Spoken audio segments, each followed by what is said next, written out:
All right, everybody, here we go. Today is Tuesday, July 7th, 2026. My name is Rob Carter. Welcome to the future. #1 radio/podcast in America, only if I promote better.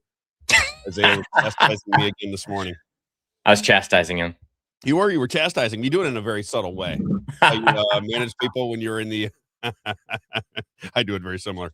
Rob, you gotta do a better job of well, I guess marketing would be the right No, I would say it's great that it's if doing nothing is worse. You know what I mean? Yeah. And so doing something is better than nothing. Well, we have the I'm the person that's always like, no, we could do better. We could do better. We could do better. That's my mentality. I'm learning as we go, but let me get myself situated here.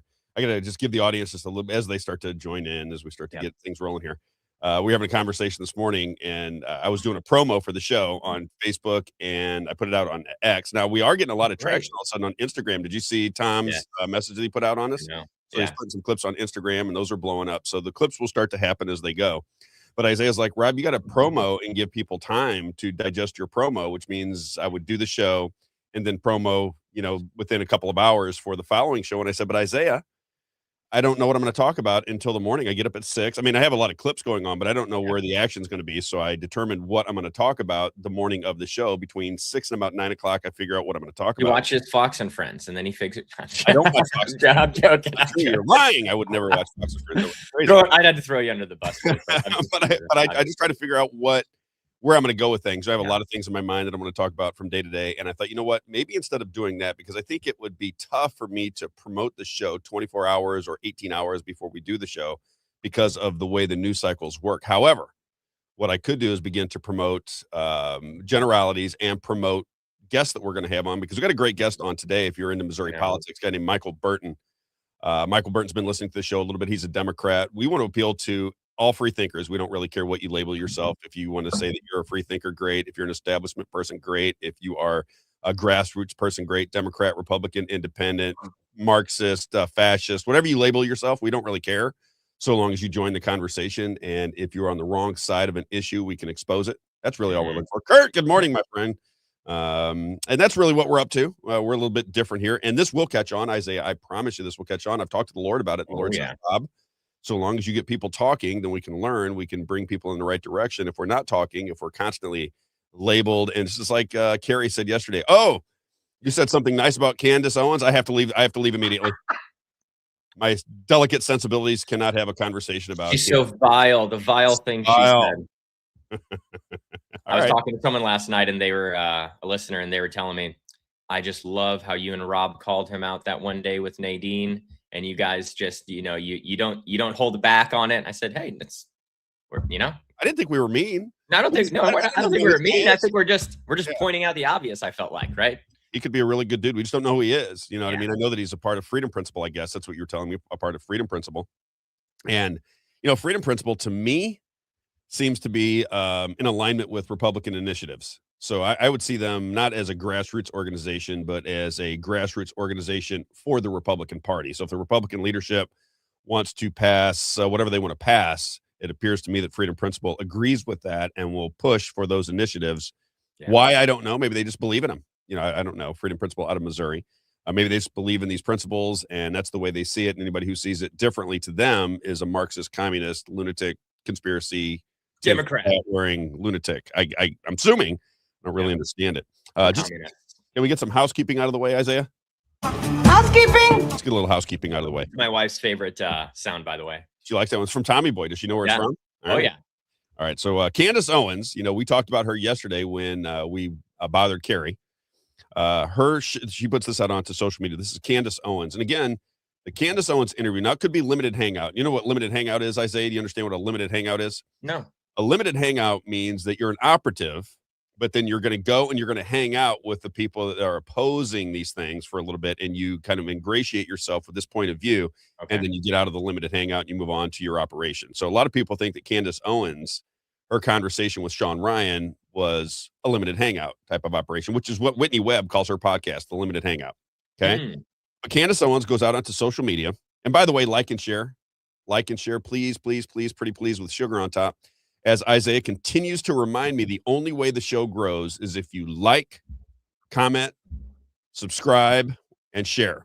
You gotta do all of those things in order for this to work. So every day, remember, if you can. I'm glad you got to see the Sean Ryan one too, because Sean Ryan was serious about it too. I was like very, because you tell me that all the time, but Sean Ryan finished his show with, and he knew it was going to be a big one. Yeah. As we're getting ready to tell you here, he knew it was going to be a big one. So as soon as the show was over, Sean Ryan goes, "Now listen, everybody, I need you to like, I need to share, I need you to comment, I need you to do that for me, and I need you to subscribe." And I don't think subscribing is, I don't even know if it costs no, anything. subscribing on YouTube is just following, basically. Yeah, just following, basically. So we got to get the YouTube numbers up. I've got to do a better job of promotion on YouTube in particular. X is just kind of tough. We'll talk about X here in just a minute. Facebook, I think, is a waste of my time. Quite honestly, it's just my opinion. I'm just telling you. Just for the clips and stuff, right? Clips for sure. And the and making sure that our advertisers get their just due. I think that comes through Facebook, other means, but Facebook in particular. Oh, yeah. But anyway, when I was watching Sean Ryan and how serious he was about explaining to people that you have to subscribe, you have to like, you have to share, and you have to comment. I get it. Now I do. I see if you don't do that, if we can't convince the audience to do that, we're in trouble. Candace Owens, after her interview with Sean Ryan, we played what she said about the elections, which I thought was fabulous. She says, this interview that she did with Sean Ryan has now climbed to 4.3 million views on YouTube alone in just 4 days. She says, I'm genuinely blown away by that, and then she tags it. So 4.3 million views, and it was one of the best interviews that I've seen. And that would beg the question, Isaiah. I just want you to hear me out. The Robb Carter show, whether it would be it was the Robb show originally, right? Remember, I didn't want anybody to know who I was, so I went into the Robb show. Yep, it was the Robb show. Then I went into News Talk in St. Louis. Then I went over to Real Talk in St. Louis, and then I moved back to the podcast under the name The Robb Carter Show. The things that Candace Owens talked about with Sean Ryan are things that I have been talking about, Isaiah, for years. Mm-hmm. Years. Why would it be difficult for me to get traction saying the same things much in advance of Candace Owens, but when she says them way after the fact, and we agree with her, by the way, but why are those people in that little stratosphere, the Sean Ryans of the world, who was in military intelligence, Candace Owens, who was tied to Turning Point USA and Ben Shapiro, Mark Levin, Tucker Carlson, who was in the CIA, didn't know he was in the CIA, but he was in the CIA and his father's in the CIA. He had no idea that was going on. You have a lot of people that think Nick Fuentes is a Fed because he was telling people to go into the Capitol on January 6th. Remember the January 6th unarmed insurrection led by a guy dressed up as a Viking. If you remember those days. What do you think about Joe Rogan? Joe Rogan seems to be a guy that is more concerned about the Joe Rogan show than he is anything else. So I think Joe Rogan will talk about anything. I think he's relatively open. I just think there are doors he's not going to walk through, and he's going to keep it relatively on the down low. Because if you remember, during COVID, he spoke out about COVID and ivermectin, and he got a hand slap, and he went out and he made some commentary about it. He said he got some serious pushback. And again, I get it. It's the same thing that I think happened at Real Talk. Now, I can't, I don't know what was in the heart of the owners of Real Talk Radio, but it certainly seems to me that it is bad business to tell the truth, right? Because the Republican Party has millions of members. It's like a club. It's like the Mickey Mouse Club, right? You're a part of the Mickey Mouse Club. And then when the leadership of the Republican Party says, we want to pass this amendment, we want to do this, we want to cut your taxes, we want to do ba. Well, then they have millions of their Mickey Mouse Club members come out and tell you how great it is and sell it to you. Never tell you both sides of the story, just tell you it through that lens. And that works. Obviously, that works. It's a tribal nation. You have the Democrats and the Republicans. It's just the way it is. Nonetheless, let me go back to where I started because I could get off on a tangent very easily. Candace Owens has 4.3 million views of her interview with Sean Ryan in just 4 days. And it is because what she said made perfect sense. That's the only reason. It's the same, if you use logic and common sense in your arguments, Isaiah, I like to use common sense and logic in my arguments. It just makes it more fun. And I don't like to have a conversation where there's no logic or common sense because it feels very frustrating to me. Good morning, Donna. Good morning, Act from Missouri. Good morning, Shield Wolf. Starting to see I'm getting better at engaging. Oh, yeah. I love it. As well as you're managing me. You told me I had to do that as well. I'm doing everything Isaiah tells me to do now. As long as you don't call it the app. I won't call it the app, I promise. The chat. Yeah. Be the chat. Okay, 4.3 million viewers. Candace Owens, if you have not seen the interview, don't watch it now because you should be watching me. But later on, you should watch that Candace Owens interview with Sean Ryan because I found it very enlightening. Here we go. If you don't mind, Isaiah, get clip number 2 ready. Yep. This is Bill Clinton out on X. Bill Clinton, former CIA operative from Arkansas who became president of the United States. And if you remember back to those days, they hated the Bushes. They hated the Bushes, and the Bushes hated them. If you remember back to 1992, 1996, and 2000, there was a rift between the Clintons and the Bushes that was similar to this would be like, if you were to fast forward 25 years, this would be like Donald Trump giving adulation to Barack Obama. It's not any different than that. Okay. If you remember the times, which, I don't think people can remember yesterday, much less 25 years ago, but if you remember the times, the Bushes and the Clintons hated each other. And then when they were both out of office, they were doing touring agreements together. They were sitting side by side, and they just loved each other so terribly much. And you went, wait a minute, I thought they hated each other. They fought each other like cats and dogs. And then after they were presidents, they became best of friends, not like cordial to one another. When you're on a disagreement with, when you start wars for no reason, like we did in Iraq, you would think that the liberals would not be happy about that. But no. Clinton loves George Bush, and he says so right here. Bill Clinton on X. Happy 80th birthday to my friend George W. Bush. Your friendship and that of your father and your entire family has been one of the greatest gifts of my life. It has always reminded me that long before we were politicians, we're fellow Americans, and above all, human beings. And for the next month, I'm especially grateful to finally have someone older than me, wishing many more years of good health, happiness, and friendship. Our country is stronger when we remember that what unites us is greater than what divides us. And I just thought I started to cry. That's a good one. Because you could feel the heartfelt love between Bill Clinton and George Bush. Yeah. And what I say is they're all intelligence assets. Now, if Donald Trump lives to be 105 and he is taking pictures where they're watching some kind of Netflix movie together, sitting on the sofa with a blanket over the top of him with Obama and Donald Trump, then you're going to know 25 years from now that, again, the operation is the intelligence agencies, which I believe that it is. Okay. Step number 2 is Jeffrey Sachs.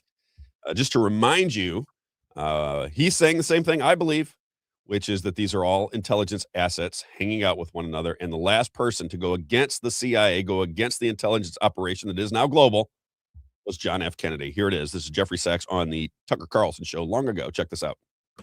Last president to control the CIA. No one had actual control over the CIA. Ever, because most of the time, with one pertinent, horrible example, presidents have gone along with the CIA. Of course, the one horrible, shocking, disgusting example is John F. Kennedy, who famously said that he would like to take the CIA and tear it into 1,000 pieces. And maybe those were his last words, in essence.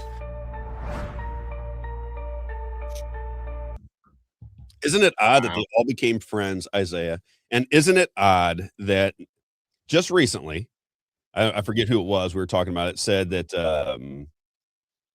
Dr. Darth Fauci was influenced by the CIA. And as soon as I heard that, okay, well, this person, I think it was Rand Paul, right? I got to quit doing that. I won't say right after everything. It just aggravates me. I know you hate that. You get into these bad habits and you got to stop. But they were saying that Darth Fauci was influenced by the intelligence agencies. And I thought, well, I sometimes wonder, is it possible, Isaiah, and you got to remind me every now and again, is it possible that Congress is that dumb to think that Darth Fauci was misleading the CIA versus the CIA telling one of their assets, Dr. Darth Fauci, what to say and what to do? Is that even possible for anybody with a functioning brain to believe that, knowing Dr. Darth Fauci's history with AIDS and how many people spoke out against him all along the way? And then Donald Trump says he's a rat-faced, no good, you know what, and he doesn't listen to him anyway. But then as soon as his term is over, he gives him a Medal of Commendation that nobody even knew about. And when asked by Megyn Kelly, why did you give Dr. Darth Fauci a Medal of Commendation? He said, I didn't. And Megyn Kelly, being the crack reporter that she is and the greatest female journalist in the world, isn't Megyn Kelly the greatest female journalist in the world? It didn't dawn on her to go, well, who did give it to her because it came from your office while you were president of the United States? She didn't even think to ask that, Isaiah. I mean, it's just, I think, a relatively obvious question to ask when something comes from the president's desk that says, we want to give Dr. Darth Fauci a Medal of Commendation. And then you're asked, why did you give him the Medal of Commendation when your fans and your supporters were screaming fire Fauci throughout the back half of your first term? Why did you give him a Medal of Commendation? And he says, I didn't.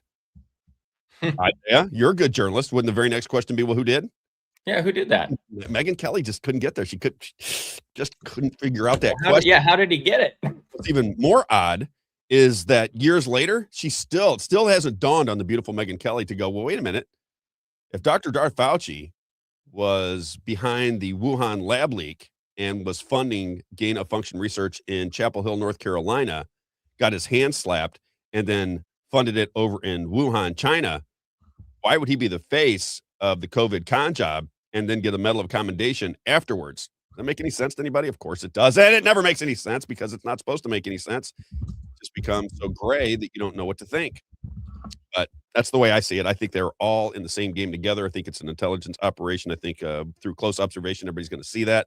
Can we go to, I got a lot of things to get to today, but it's kind of all over the place, but there's just certain stories that caught my attention.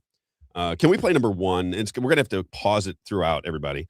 But this lady, her name escapes me, and I didn't write it down because it doesn't really matter. She's given testimony about the Supreme Court of the United States and the Constitution. I just want to remind everybody, 8 of the 9 Supreme Court justices of the United States come from our club schools: Harvard, Yale, Columbia, Georgetown, Oxford, Johns Hopkins, the London School of Economics. These are the schools they went to. All of them. All right. So if you believe, as I do, and as Jeffrey Sachs says, there's only one person who pushed back against the CIA, and that was John F. Kennedy, and he got assassinated in real time. Got to watch it. Got to see it. From that point forward, everybody that's been the president of the United States has been involved or aligned with the intelligence game. Who picks the Supreme Court justices of the United States, Isaiah? Are you silent on me? Can you hear me? Is my microphone messed up? Yep. Okay. I can hear you. The executive branch. The executive branch. So if the CIA took over the executive branch and the executive branch plucked out Supreme Court justices to sit on the Supreme Court of the United States, and then you go look where the Supreme Court justices went to school, and you recognize that within this big, beautiful country of ours, they all went to the same schools.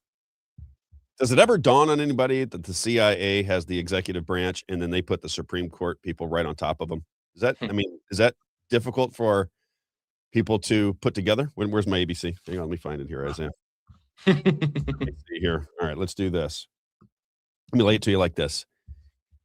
If Jeffrey Sachs is correct, and the last person to push against the CIA and the intelligence agencies was John F. Kennedy, who was assassinated, and then every president moving forward was aligned with the intelligence agencies, and the president and the executive branch picks or nominates the Supreme Court justices, and the Supreme Court justices go to the club schools where the secret societies live and then make decisions that take you away from the Constitution, then can you see a method beginning to develop? ABC, easy as 1, 2, 3. All right, so let's just very quickly, let's play clip number 1, where this lady talks about the Supreme Court justices have no interest in the Constitution or the original intent of the Constitution. The way they got over on us, myself included, probably you, Isaiah, is they started using precedent. So I could take the original intent of the Constitution, go against it, make a ruling that goes against the Constitution, and now the Constitution is no longer meaningful. The precedent set by the Supreme Court justices that are attached to the executive branch, that are attached to the intelligence agencies, they're the ones making the decisions. You're trapped like rats, everybody.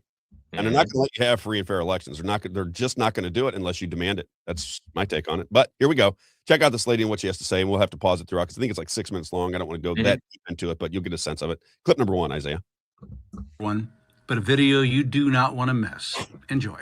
My name is Publius Hulda. I'm a retired litigation attorney, and I write on the original intent of the Constitution using the Federalist Papers.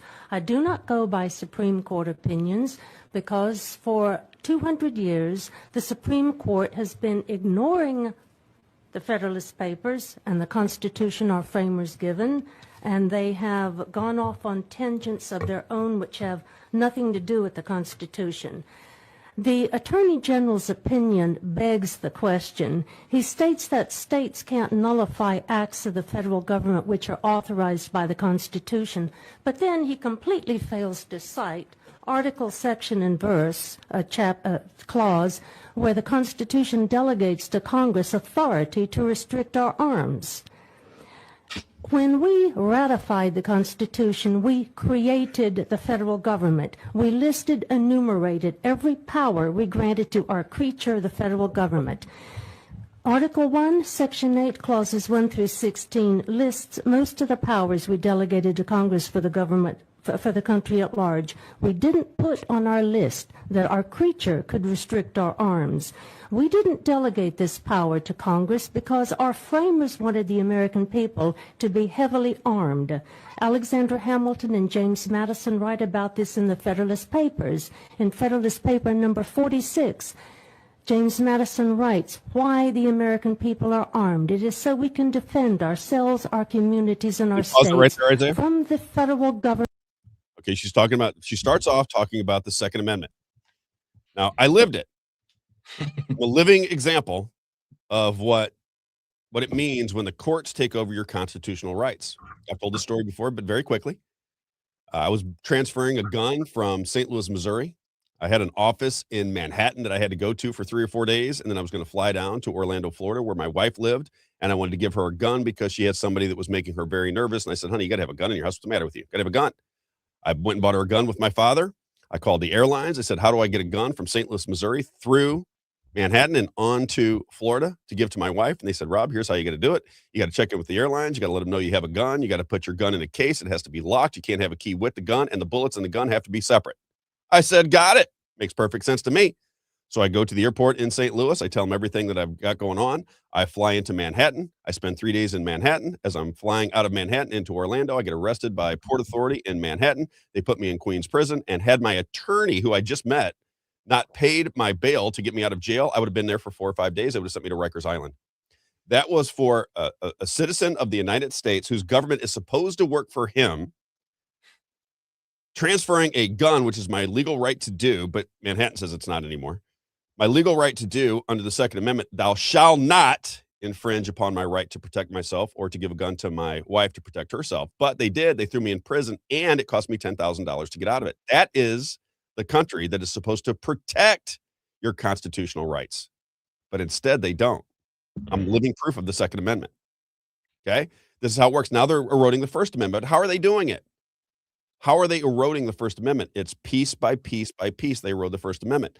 Right now, the town square is social media. That is the town square. The town square for people under the age of 30 from this day forward will be social media. It will be the internet. It will be TikTok. It will be YouTube. It will be Rumble. It will be X. It will be Facebook. It will be Instagram. That is how people, and whichever ones they come up with next, that is how people under the age of 30 will communicate moving forward. They see that. Everybody sees that. Young people are addicted to their phones. This is how they get information. They get it very quick. Boom, boom, boom, boom, boom, and they understand the information and they roll on. So how do you stop it? Well, you limit the reach of people. All right, let's go to Garth Ike. You know who David Ike is, don't you, Isaiah? David Ike is the original Alex Jones. His son does a show that I like. I think he's really talented. Here is Mr. Ike, Garth Ike, talking about what goes on when he tries to talk about issues that the algorithms don't like. Garth Ike, check him out. You have that one, Isaiah? Yeah, you got it. You can be honest and you can speak about what you want to speak about, what you believe to be important, what is happening in the world, what's trending. You can do that. And you can have episodes do okay and episodes bomb completely. No one see your stuff. Or you can go, do you know what? I'm just not going to talk about that. And that's what a lot of people do. That's what a lot of the more successful YouTube creators do, is they pick, well, don't touch that. Don't touch that. And so overwhelmingly over the years, those topics, Israel has always been one of those topics. Human-caused climate change, slightly less so. People are talking about it a bit more now, but before that was a topic that was off limits in terms of views. Transgenderism and the explosion of the use of pubic blockers and stuff like that, that was off the charts in terms of you couldn't talk about it. That was off limits in terms of the algorithm.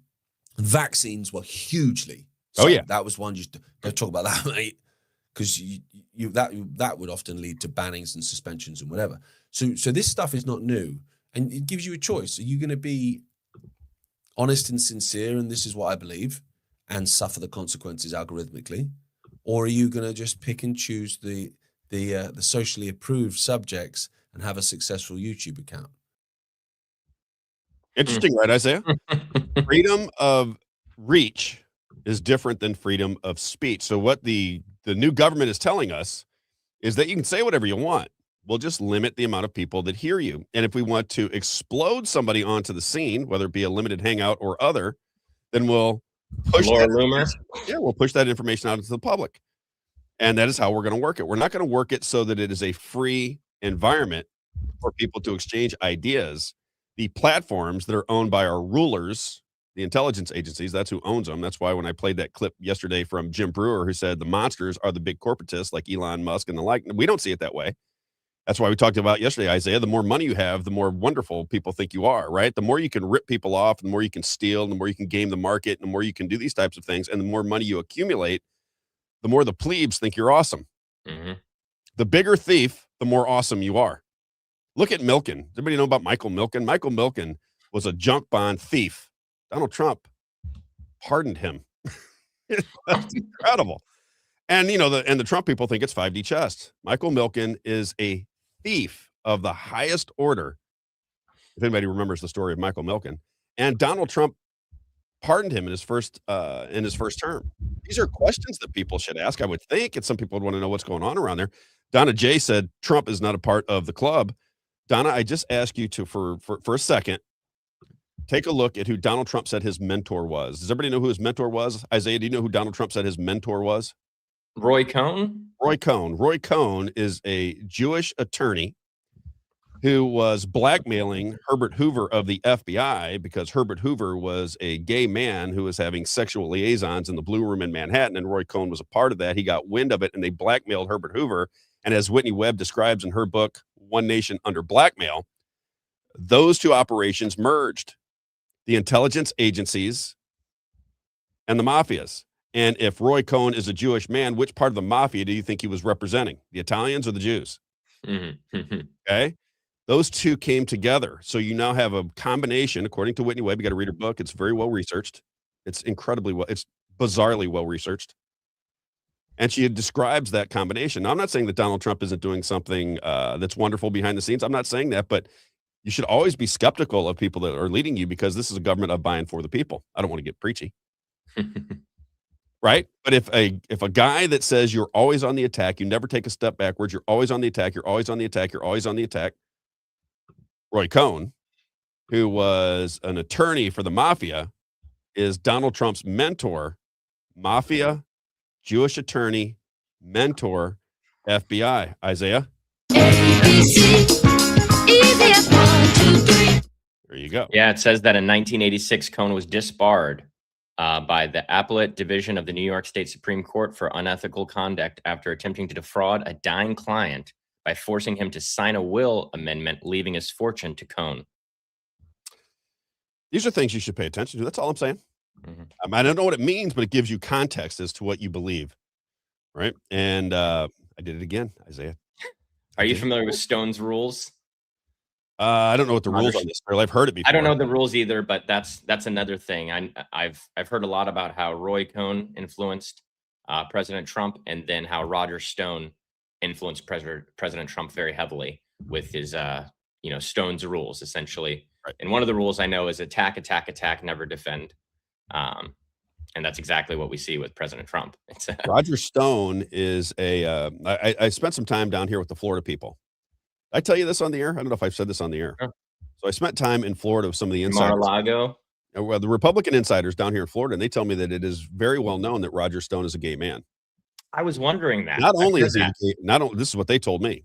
Not only is he a gay man, and I don't have any firsthand knowledge of this. I'm just talking. I was with some Republican insiders that they claim to have known Roger Stone for 40 plus years, and they said that he's a very well known gay man that always has a young 18-year-old young boy that hangs with him when he's been that way forever. So that's what they say about Roger Stone. Now, Roger Stone, if you remember, was the king of dirty tricks. And this is Donald Trump's confidant. The guy that runs dirty tricks in politics is Donald Trump's guy. And then Roy Cohn is his mentor, who is a lawyer for the mafia.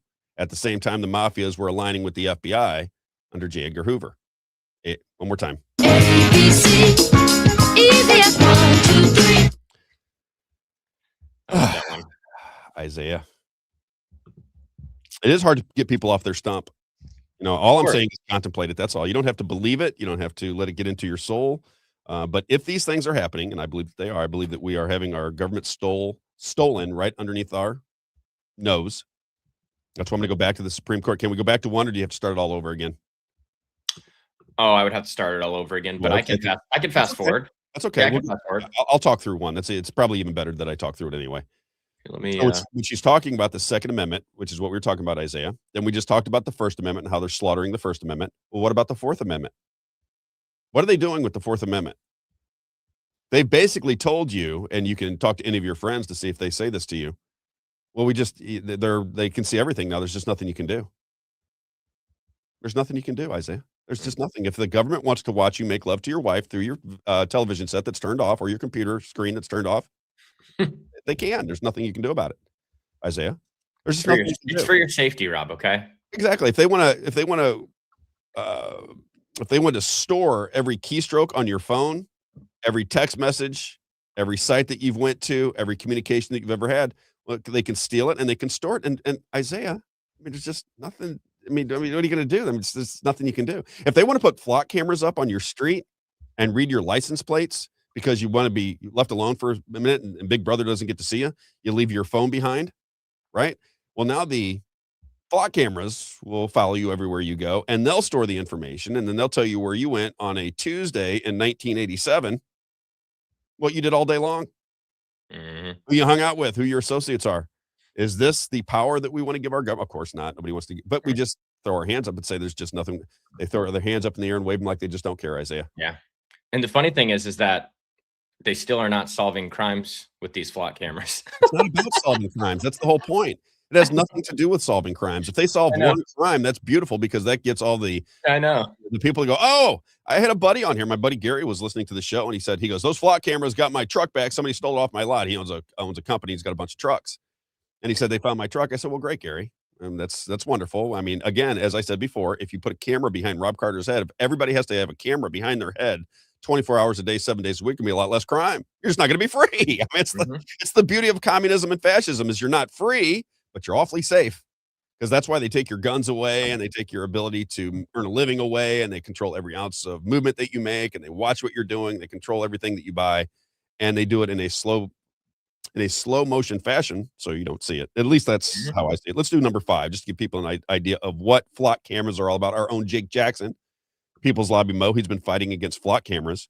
If we move to the Fourth Amendment, so we talked about this lady said the United States Supreme Court is not paying attention to the Constitution at all, none, zero. I make the commentary that the reason the Supreme Court of the United States is not something you should put all of your eggs in, shouldn't put your eggs in that basket is because if you believe that since John F. Kennedy's assassination, the presidents after that were selected by either big money or different ways to manipulate elections. If those presidents were involved in the CIA or intelligence operations, then wouldn't it make sense that they'd put operatives on the bench, seeing as that they are the ones that choose them? I think that's pretty good logic, Isaiah. Here is what flock safety cameras can do when they're not chasing down rapists and bank robbers. Here's what the cops are doing with the flock cameras. This is a cop who was married, who was surveilling women that he wanted to have dates with. So he's following them through the flock safety cameras and pulling them over because he's trying to play Casanova. Check it out. Clip number 5. This is great. Did you know it was her? Yes. Okay. Did you have a legal reason to pull her over? No. Okay. What this guy? So on the 19th, when you pulled her over, there was no legal reason for the stop. Did you call out the stop on the radio? I tried, but I had no reception. But at that point, I was just going to say hi, got you, and we were laughing, and that's kind of it. But you didn't put in a cat or anything for it? Okay. Did you create a hot list with her tag? Yes. Okay. Is that how you knew she was driving south that day? That's why you passed multiple cars. It looks like your camera went on about 3 times prior to getting behind her. Yeah. So you're pursuing her in an effort to just stop her and say, hey. All right, you get the idea. So this cop was creating a list of women that he wanted to approach. He got their license plates. He put them into a list so that he could follow them wherever they were going. And then he would pull them over and try to make nice with them so that they would say, oh, you're a cop. I like cops. Cops are hot. Yeah. What do you think people that make the systems can do with your information? If this cop can just say, you know what, I want to chase Janet around because I think Janet's hot and I used to work with her. So I'm going to chase Janet around and I'm going to follow her license plates. And then I'm going to pull her over and maybe let her off from a ticket because I'm Mr. Cool. And maybe I'll get a little date with her. Maybe she's into cops. What do you think the people that actually run the systems and have the software can do? What do you think the people that run the software for the election systems can do? What do you think they can do? And do you believe that these people would not do anything against your will? I say this is pretty obvious again, Isaiah. This is just the way the system works. Can we do some advertising very quickly? Yeah. I just want to point this out. You remember this long article from the Leah files that I had talked about? You remember we were reading through all those companies, right, that are all associated? Yep. I can't find it right here. Let's see. Yeah,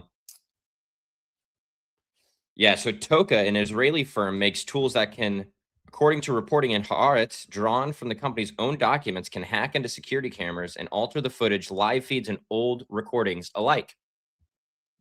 So an Israeli firm can alter the footage. I always feel like somebody's watching me. The United States of Israel. Welcome to it. We're going to talk about that today, too. Actually, let me get the advertising out, and then I'm going to talk about the Tyler Robinson trial.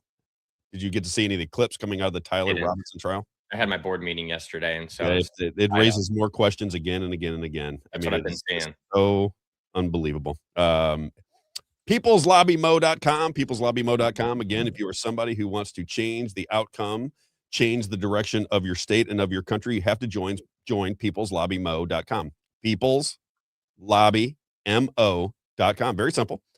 Sign up and join us as we begin to organize and create pressure through marketing on our government. The more people are aware, we're going to take what Bernays did, Isaiah, because I understand how Bernays, I learned it through Skechers, right? Skechers shoes. I worked at worked in Skechers shoe company for a long time. They were a marketing company that sold shoes. They were brilliant with marketing. I learned a lot from them. It aligns with what Edward Bernays said about getting the masses in line with the thought process. We're going to use the same techniques through marketing to get the people of Missouri to recognize that this is not a left, right, conservative, liberal, Republican, Democrat idea. This is your government is banging you. They're ripping you off. They're destroying this country, and it better be a bottom versus top, top versus bottom argument, not a left versus right argument. If it remains a left versus right argument, the system is going to take it wherever they want to take it, and you're along for the ride. That is a fact, Jack. Boom. That's the fact, Jack. That's a fact, Jack. PeoplesLobbyMo.com. Check it out. If you can donate, great. I got some donations the other day, Isaiah. If we can get some donations, that would be fantastic. We like small donations. You don't have to get crazy. We're talking about $5 or $10 a month would be fantastic. When we have, what I would really like to get is about 10,000 donations monthly at $5 a month. And then all of a sudden we can market the way we need to market, and you will see your lives get better. Instead of paying the insane income taxes and the property taxes and the sales taxes and the uses taxes and the taxes on taxes, how about putting in $5 or $10 a month to People's Lobby Missouri so you don't have to mess with all that stuff, because we will get results. We're a little bit different than everybody else. We're not here to talk about it for the next 25 years. We're here to solve problems, not exacerbate them and not make a living off of the problems, but actually solve the problems. And the donations will dry up if we don't. I don't want you to donate if we don't find results, Isaiah, but we're going to get results at People's Lobby Missouri. We guarantee results because we're going to put so much pressure on the system that the money they get from the lobby groups and the big corporate money will be outweighed by the anger that citizens feel because they've left our constitutional republic for greener pastures, which means more money in their pockets, in my humble opinion, Isaiah. If it's okay to have an opinion. Still legal? Still free? Still free so far? illegal to have an opinion. That's mine. All right. AdvancedWellnessMed.com. This is my good friend, Dr. Helen Gelhart. If you know anybody suffering from Alzheimer's or dementia, write this number down very quickly. 314-576-0094. 314-576-0094. 314-576-0094. AdvancedWellnessMed.com. There she is on the screen, Dr. Helen Gelhart. She likes to tell me, we assist the divine healer. Feel, think, look better, and live longer. That is her motto. The earliest cancer detection blood test available. She does pre-screenings for heart attacks and strokes, anything that kills you. She's an expert in, and she walked away from the hospital administrations to do her own gig because she thought she could give better care on her own. My kind of people. Dr. Helen Gelhart, 314-576-0094. You can check her out at advancedwellnessmed.com. Advancedwellnessmed.com. Again, if you have somebody in your family or a friend that's beginning to slip, you see it, you know that it's happening, it's dementia or Alzheimer's, you've got to make this call because she can, symptom reversal is the key to it. And she knows the methods of symptom reversal for Alzheimer's and dementia. AdvancedWellnessMed.com, 314-576-0094. And then I have to give a shout out, Isaiah, to Debbie Genus. She just sold a beautiful home. I saw her posted on Facebook the other day. Debbie Genus from eXp Realty. That is our realtor. Deborah.Genus, Jeanis at exprealty.com. Deborah.Genus at exprealty.com. You can reach her. Write this number down if you're getting ready to sell your house or you're looking to buy a home. If you're from out of Missouri and you're coming into Missouri or Illinois, she's licensed in both. You got to get a hold of Debbie Genus, 314-482-9205. 28 years in the real estate game, the ups, the downs, and the crazy turnarounds. She's been through it all. She knows how to sell homes in a good market, in a bad market, or just an average market. Doesn't matter to her. She knows how to move homes. 28 years in real estate, excellent customer service, focused on results, and she's got 14 years in the insurance game as well. So a very stable person with a long history. She's got the experience. She's friendly. She listens to the show. She's one of us. So you got to get Debbie Genus in your life if you're looking to buy or sell a home. 314-482-9205. And then one more, Isaiah, if you don't mind. Rocket, ROCKIT careers.com. This is my good friends, Mitch and Brian. This is a national business. So anywhere in the country, if you are using human resources, but they're just not very good, the candidates that you get for positions within your company, it's just not getting the job done. You got to look at rocketcareers.com, ROCKIT careers.com. And if you're out of work, if you hate your job, if you just can't take another day of it, and you say, you know what, if I had a better job, I'd probably have a better life, then give these guys a call. They'll help you build your resume. They'll connect you to their people that they have met, their network coast to coast. They'll help you launch a new career. Rocket, ROCKIT careers.com, 636-778-2419. When it's time for a new job or time to find a job because the money's running out, times are getting tough, you're starting to panic. Don't worry. Just call Rocket, ROCKIT careers.com. Doesn't matter what profession, they take care of everything. 636-778-2419. 636-778-2419. Rocket, ROCKIT careers.com. All right, we got 7 minutes before we bring in Democrat Michael Burton to talk about the amendments in Missouri. Be curious to see what he has to say. But I got to just briefly cover what's going on with the trial of Tyler Robinson, the supposed assassin of Charlie Kirk. I never bought into the story, Isaiah. That's just me. I didn't buy into it. You buy into it? My assessment is that until we got basically what we've got from the trial now, I was saying, you know, there's conspiracy theories out there, and until we got all this information, we didn't really know, and people were just kind of grasping at straws to come up with each of their own narratives. You know what I mean? But now that we have, I'm just, you know, factual based, data based, and information. You know, if we have the facts, then we can say it. But if we don't have the facts to connect those dots, then I'm not really going that far. You know what I mean? But now that we have a lot of these facts coming out, it's starting to build a similar narrative to what Candace has been kind of pointing people towards. So crazy about it. Candace Owens, can you imagine? That was the one that gave me pause originally, is that she was the one out selling it. I'm like, I don't know, Candace, but here, let's just start here. Let's start with number 9. This is Chase Geiser. Chase Geiser used to be on InfoWars. Now, this is a widely held belief by people all over the country. And the belief is that Mossad, the CIA, the intelligence agencies. Those are the people behind the assassination of Charlie Kirk. Don't put him up there. Don't you encourage him. Do not put him up there. He's a terrible human being. John Watson, keep off of my chat, not my app, but my chat. Okay. Chase Geiser believes that Mossad and the CIA were behind the assassination of Charlie Kirk. How many people out there believe that? I think big portions of society have looked at this and said, wait a minute, something is not right. Charlie Kirk was speaking out against a war with Iran, vehemently against the war of an aggressive war against Iran. Then he is assassinated in broad daylight. When Trump is asked about it, he said, look at the new ballroom we got going on over here. And people went, well, maybe he just didn't hear the question. I think he heard the question. He just didn't want to answer the question. So he started pointing to the ballroom, and you go, wait a minute, what's going on around here? Seems kind of odd. And then you have Erica Kirk, who just seems kind of awkward in her presentation after the assassination, just didn't feel right to a lot of people. Here's what Chase Geiser had to say. Again, this guy was from InfoWars. I don't think he's there anymore. He's starting his own deal. I think he's pretty good.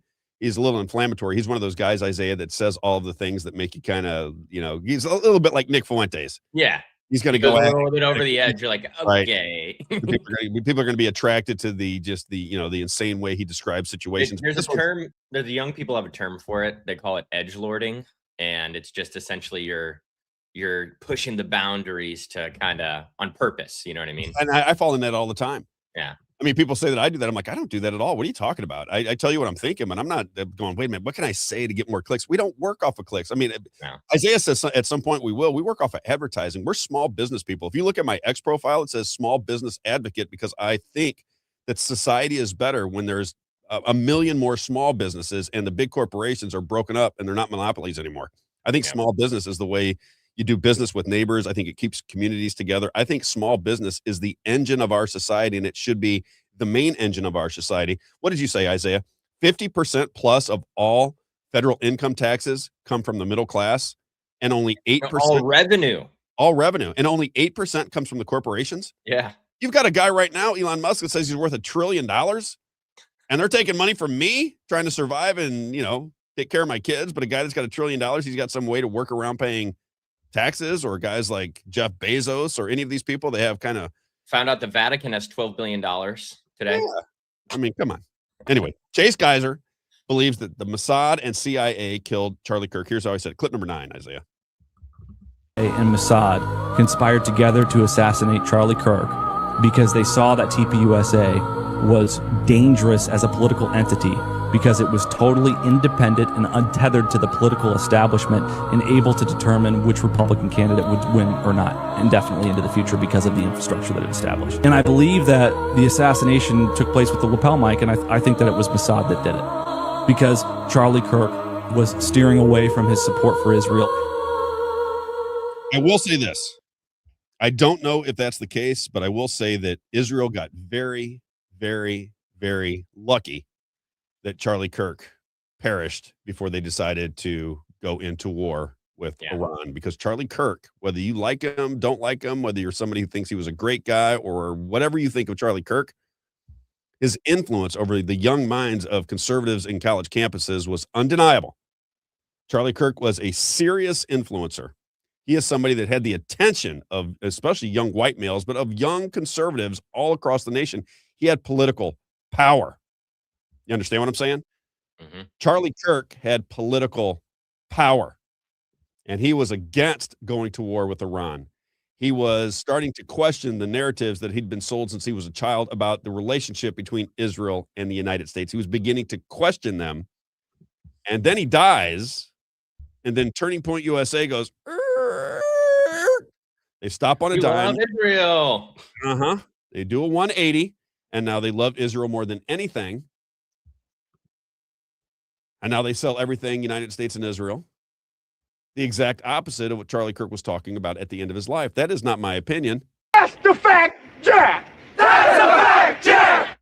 Did you hear that they're policing? They're policing questions at their events so that they ask what you want to ask your question about before you get to the mic, and they didn't used to do that before. Yeah, oh yeah. They're trying to, now you don't have to tell them, right? But they come and ask everyone in line what they were going to ask a question about. I would just lie. Yeah. There was someone who said that they were standing in line. They were next in line. And because they didn't answer, the staff members let other people skip them in line. Wouldn't have it. And so then, and so then the person just told them, oh, this is what I'm talking about. And they just lied basically. And they got up there and asked a question about Israel. But it's depressing, really, because pretty Turning crazy. Point USA was where my children were at. That's where you were at. That's where I was at. We were involved in starting to think about what Turning Point USA was beginning to sell. At the very end of his life for me, Isaiah, I tell you, after he died, I started looking at what he was trying to get accomplished. And I thought, man, I wish I'd paid a little bit more attention to Charlie Kirk. Like I said, my kids were all in. They were all in on Charlie Kirk. Me too. Right. I'm just big on the free speech aspect of what he was preaching, is that we have to have conversations. I think young people are just sick of the divisiveness of politics. Yes. And the name calling and just throwing stuff at each other verbally, you know what I mean? And just, we want intellectual conversations. And Amen. how are you going to help us? How are you going to help my friends who can't afford a house buy a house, right? Okay. How are you going to put more money back into my pocket by actually life more free so that you can control your own destiny? I think the human spirit longs for the ability to control their own destiny. And in the system that we have now, that's why I named this show, The Enemy is the System. They're taking away your constitutional rights drip by drip. Mm-hmm. Right? They're just taking them. Nobody's really given much resistance to it. And it is the system that's doing it to you. You can't really point to a person. You can't go, well, it was Donald Trump. No, it was Bill Clinton. No, it was George Bush. No, it was G.H.W. Bush. No, it was Obama. No, it's the system that moves the same direction. You don't have any control over this system. You do, but you don't. You do because you do if you'd exercise your rights, but nobody wants to exercise their rights anymore because they think the system is too far out of balance and there's no way they can bring it back into heal, I guess is the right word I would use, Isaiah. All right, so Chase Geiser says Mossad and CIA. I think a lot of people believe that. And then this guy's name is Terrell Farnsworth. I guess he was involved in the security team for Charlie Kirk. Here's the argument that I've made from day one. I said, how in the world could a security company put Charlie Kirk in the situation that he was in? Donald Trump just had an assassination attempt where a guy jumped on top of a shed. Charlie Kirk has death threats that he's talking about openly on his podcast. And then he sits down in a little fishbowl at a university. There's no drones. There's 6 cops on duty. Nobody patrolling the roofs. And I just say that is an impossibility if you're in security. If you are in the security game and Charlie Kirk is the one you're trying to keep safe, then the people that were supposed to be keeping him safe should be in prison right now because it's attempted murder if you don't do your job. That's the way I would see it. Negligent homicide, however you want to talk about it. Mm-hmm. Robb Carter is not a security expert, but Robb Carter can think just a little bit. Isaiah wouldn't call me a brilliant person, but I can think a little bit. And I'm thinking, okay, well, if I'm going to sit Charlie Kirk right here down at the bottom of these steps right here, and all of these roofs are wide open, and the president of the United States just got shot from the top of a shed, and he'll get death threats going on against me. Robb Carter, not an expert in security, would think we should probably man the top of these buildings. We should probably just have a person up there. It would only take 4 or 5 people just to make sure that nobody's up on the roofs. Robb Carter for president, 2028. But Isaiah, they couldn't figure it out. I know. It's just like Tucker couldn't figure out that his dad worked in the CIA. Had no idea. Had no idea. Just couldn't figure it out. And the reason that they get away with it is because Americans don't think anymore. They have in mass, we have an inability to think through situations. We just take what people say for granted. We don't believe in conspiracies at all. We think that everything that happens is just perfectly natural. That's just the way it is. His security team that are probably making millions of dollars a year are supposed to protect him from assassins. And they sit down at a university campus, sit him down at the bottom of steps with wide open roofs all the way around him. And not one person on the security team went, you know what? We should probably take care of these roofs. We probably have at least one person up there. What do you guys think? Should we have somebody on top? No, don't have anybody on the roof. It'd be fine. It'd be fine. I don't think that's the way it went down. So Terrell Farnsworth was involved in his security. If you remember, Terrell Farnsworth, as soon as Charlie Kirk is shot, he jumps up into the cameras and takes out, what is it, an SIC card? What's it called, Isaiah? SD card. SD card. So they take the SD card out of it. Well, in testimony yesterday, listen to how the FBI, listen to this. So Terrell Farnsworth is the guy that takes out the SD card, and then he gives it over to the FBI. And then the FBI testifies at the trial of Tyler Robinson. And listen to how the FBI got the video from behind Charlie Kirk. I love this so much. Clip number 8, Isaiah. Impulse, who was taking coverage of the event, and they provided Terrell Farnsworth to us that they had captured on September 10th of 2025. And do you know who or how that video was collected from Visual Impulse? Yeah, Mr. Farnsworth originally provided, I believe, a flash drive to No. O'Brien with one of the local agencies. And a short time after that, on September 10th, he provided downloadable versions, electronic versions to Agent Mortensen. That's good, Isaiah. Is that a little bit odd that he took the SD card? He Diligent Denizen. That I know that guy. That's a great. He does good stuff. Transferred it onto a flash drive. You know that's how they do the elections, right, Isaiah? So when Kurt Barr was on with me, he runs the elections in St. Charles County. He was explaining how the elections are run in St. Charles County. He said, you know, we get the results from each one of the polling areas, and then we take it from the computerized tabulators onto a flash drive, and then I get it. And then Mark Cook, who's touring the country to talk about how elections are stolen, was on that very same day, had no idea what Kurt Barr had just told me, but he was out on social media, and he said, the stealing of the elections comes from the flash drives. When it transfers from the computer to the flash drive, it can change the numbers. What did Kurt Barr say to that? Not my technology. No.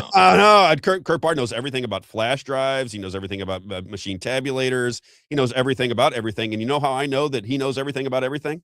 All you got to do is ask him. Yeah. He's smarter than Mossad.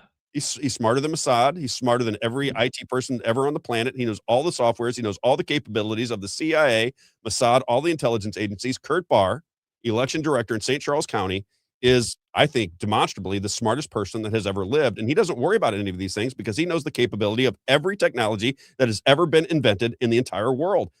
That's all you got to do is ask him, and he'll tell you if you don't believe me. All right, let's bring in Michael Burton. Let's do it. There he is, Michael Burton. Love that beard, my friend. How are you? I'm doing well. How are you guys doing? I'm doing great, and I appreciate you coming on. I got to give your background a little bit because you went to CBC High School. That's where my boys went. They went to CBC. Did you like CBC? Oh, I loved CBC. Great school, wasn't it? Yeah. I went to Afton from kindergarten to sophomore year, and then CBC recruited me, so I went there my junior and senior year. Did you play sports? Oh no, they recruited me for theater. Okay, and then you went to New York and worked on Broadway. Yes. With a Tom Sawyer piece on Broadway? Yes. How long were you on Broadway? I got to get your background here a little bit. What was that? How long were you on Broadway? Not very long. Our show was only open for a couple months, which is actually a lot of Broadway shows really don't last that long. But we had put a really great show together. Kristen Bell was in it. Ken Ludwig was the writer. It was beautiful, and actually people are still performing it to this day, little theaters around the country. So your dream coming out of high school and college was to get into the world of acting and producing and that type of thing. Yeah. Interesting. And then I read somewhere, I think it was on Wikipedia, that the reason you got into politics, I know Tower T Golf Course was because Tower T Golf Course was going to be taken over by a housing development. You didn't like that. You protested against it. That's how you got into politics. Tell me just a little bit about that story, because I'm a golfing fanatic, so I know Tower T. Yeah, I grew up down the street from Tower T, and at the time I was living in California and kind of back and forth between California and St. Louis. And when I heard that they were going to tear it down, I was just like, you can't tear down Tower T. They were going to build 158 houses there. And I'm like, there are some things you just don't touch. Uh-huh. And so for 18 months, I took on McBride & Sons, which is the largest housing developer in the state. And it was quite a ride. I had no idea what I was doing. I had never spoken in front of a county council or anything. And I just started to go. And Councilman Tracus told me, he goes, Michael, you keep coming by yourself. He goes, you start bringing people here. If you get 30 people here at once, you got my vote. So I just worked each county council member one by one. And by the end, McBride had put a piece in the St. Louis Post-Dispatch that said, Mr. Burton, you have 30 days to come up with $4.7 million. And if you do, we'll sell you back Tower T. And these two incredible guys kind of came out of nowhere, Steve Wachenbach and Mike Shamia, and they were fortunate enough to buy it. I had a couple groups of investors but we were waiting to stop the rezoning so the price would come down. But yeah, that was quite the battle. And then, yeah, after that, Senator Doug Beck asked me to run for a seat. And I told him I really appreciate that, but that's not really my thing. And every month for like 6 months, I would get calls from different people. And finally, I was like, I can complain about politics all day long on social media. And here's this opportunity to actually be the change. And so I went ahead and did it. Excellent. My buddy on there, he's a golfing guy too. He says, ask him about Buck Swope. Do you know who Buck Swope is? Buck Swope is the man. Yeah, he was there at many county council meetings. He would bring his kids. He would speak in front of the council. Yeah. Yeah, Missouri's this way, right? A friend of mine immediately knows the story and says, what about Buck Swope? And you know who he is as well. So I got to ask you very quickly, you're a Democrat. Mm-hmm. We come from a conservative. I say to the people, I'm so conservative, I'm libertarian, and libertarian sometimes leans more to the Democrat ideology because it demands freedom. How did you determine you were a Democrat? What issues were important to you that made you determine what political party you would enter into? Well, my parents are Republican. I don't know if they're Republican anymore, but I grew up in a Republican household, but I remember when I was a kid, I was sitting on their floor and I remember asking them, like, what's the difference between a Republican and a Democrat? And they told me a few things. And I remember leaving the room and thinking to myself, like, I don't know if my parents are Republican or Democrat. Like, they didn't explain it to me in a way where I could know which ones they were. And they're not political people, really. They vote, and that's about it. And I just really started paying attention after 9/11. I became a big news junkie, and I watch, kind of the whole spectrum of media.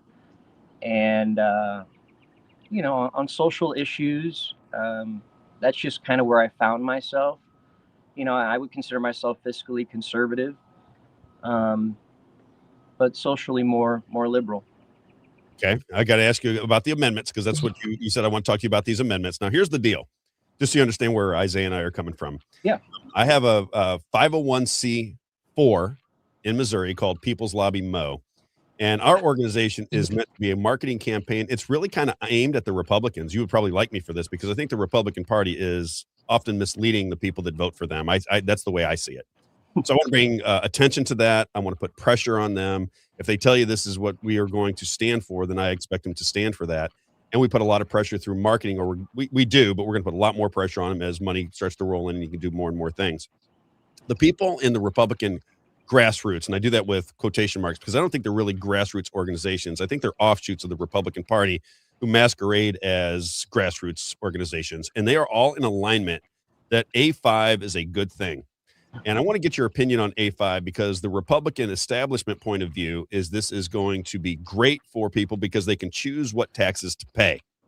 Right? Yeah. It's not going to come out of their check. It's not that money's not going to come out of their check, and they're going to choose which services to buy. Here's my argument against it right now, and I've said I haven't made my mind up completely. My argument is the power that shifts to the governing bodies. If I get to choose which industries can be taxed, and I get to choose which industries don't get taxed, that for me gives an unfair advantage to the establishment because they can pick winners and losers, and they take who's going to bring me the biggest checks, which one of you industries is going to come up to the table for me. That's the way I would look at it if I was a thief. And I got to assume you believe there's a couple people that might be in there for the wrong reasons. Maybe a couple in Jefferson there to make a dime, make a nice life for themselves. So if that's the case, why would I want to give them that power? How do you see Amendment 5, which is the idea that we would stage our way out of income taxes and we would replace it, according to them, equally with sales and usage taxes? How do you see it, Michael? Yeah, I see it as really a bait and switch. The income tax is 2/3 of our general revenue budget. 2/3. So if you get rid of the income tax, you're going to have to increase sales taxes. And in the language, it says any goods and services.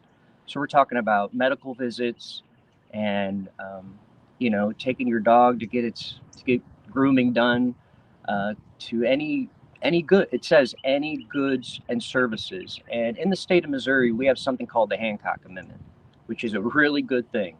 That means that us legislators can't raise taxes without it going to a vote of the people, right?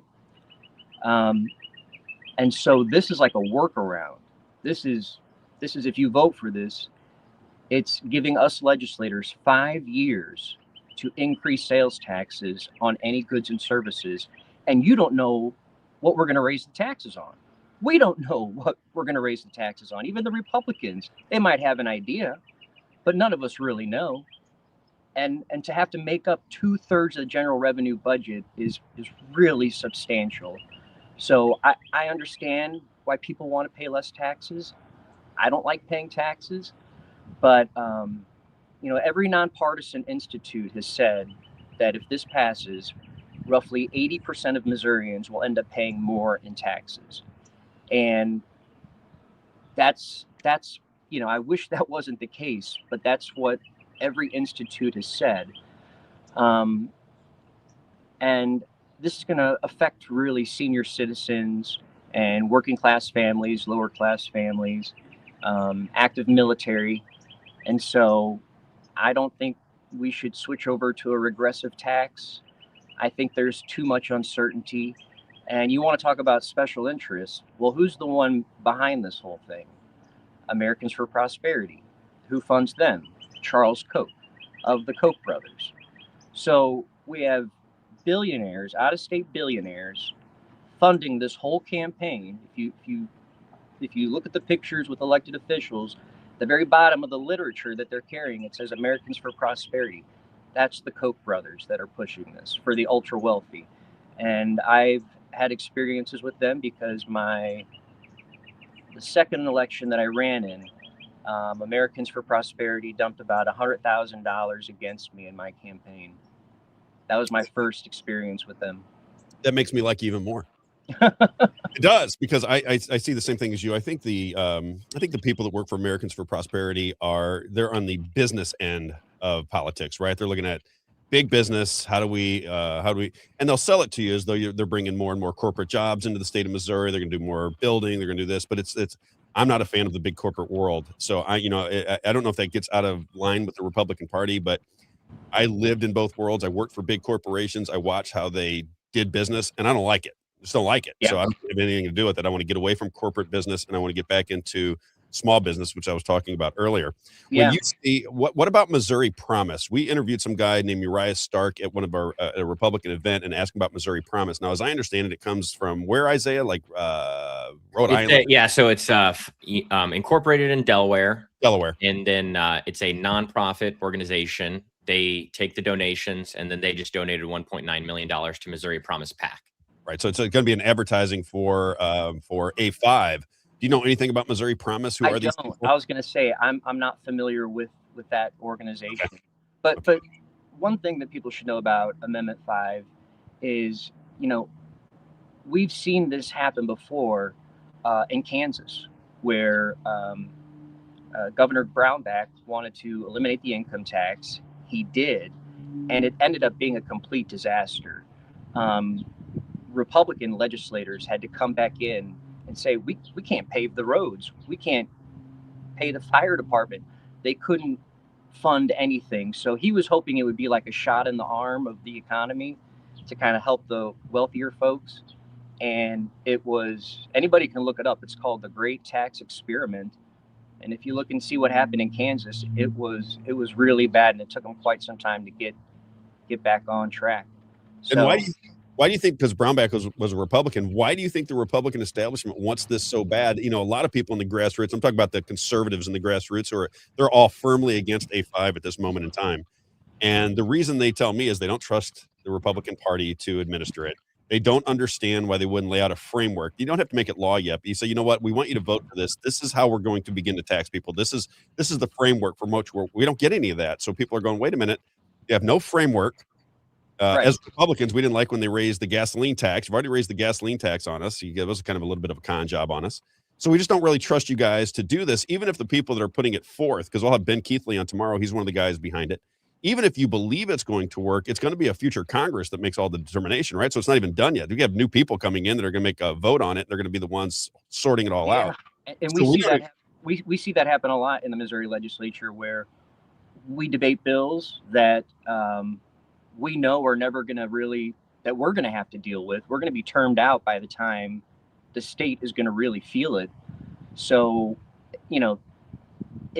income tax and taxes in general, the way that I look at it is Republicans have done so much in the state of Missouri. They've gotten rid of DEI and critical race theory, and we've passed transgender laws, and they're going for abortion again, and since I've been there, we've given tax cuts to the ultra wealthy twice. And so it's like they've done so much that they're going back to the old playbook, which is lowering taxes. But it's extremely reckless, especially now that we're projected to have a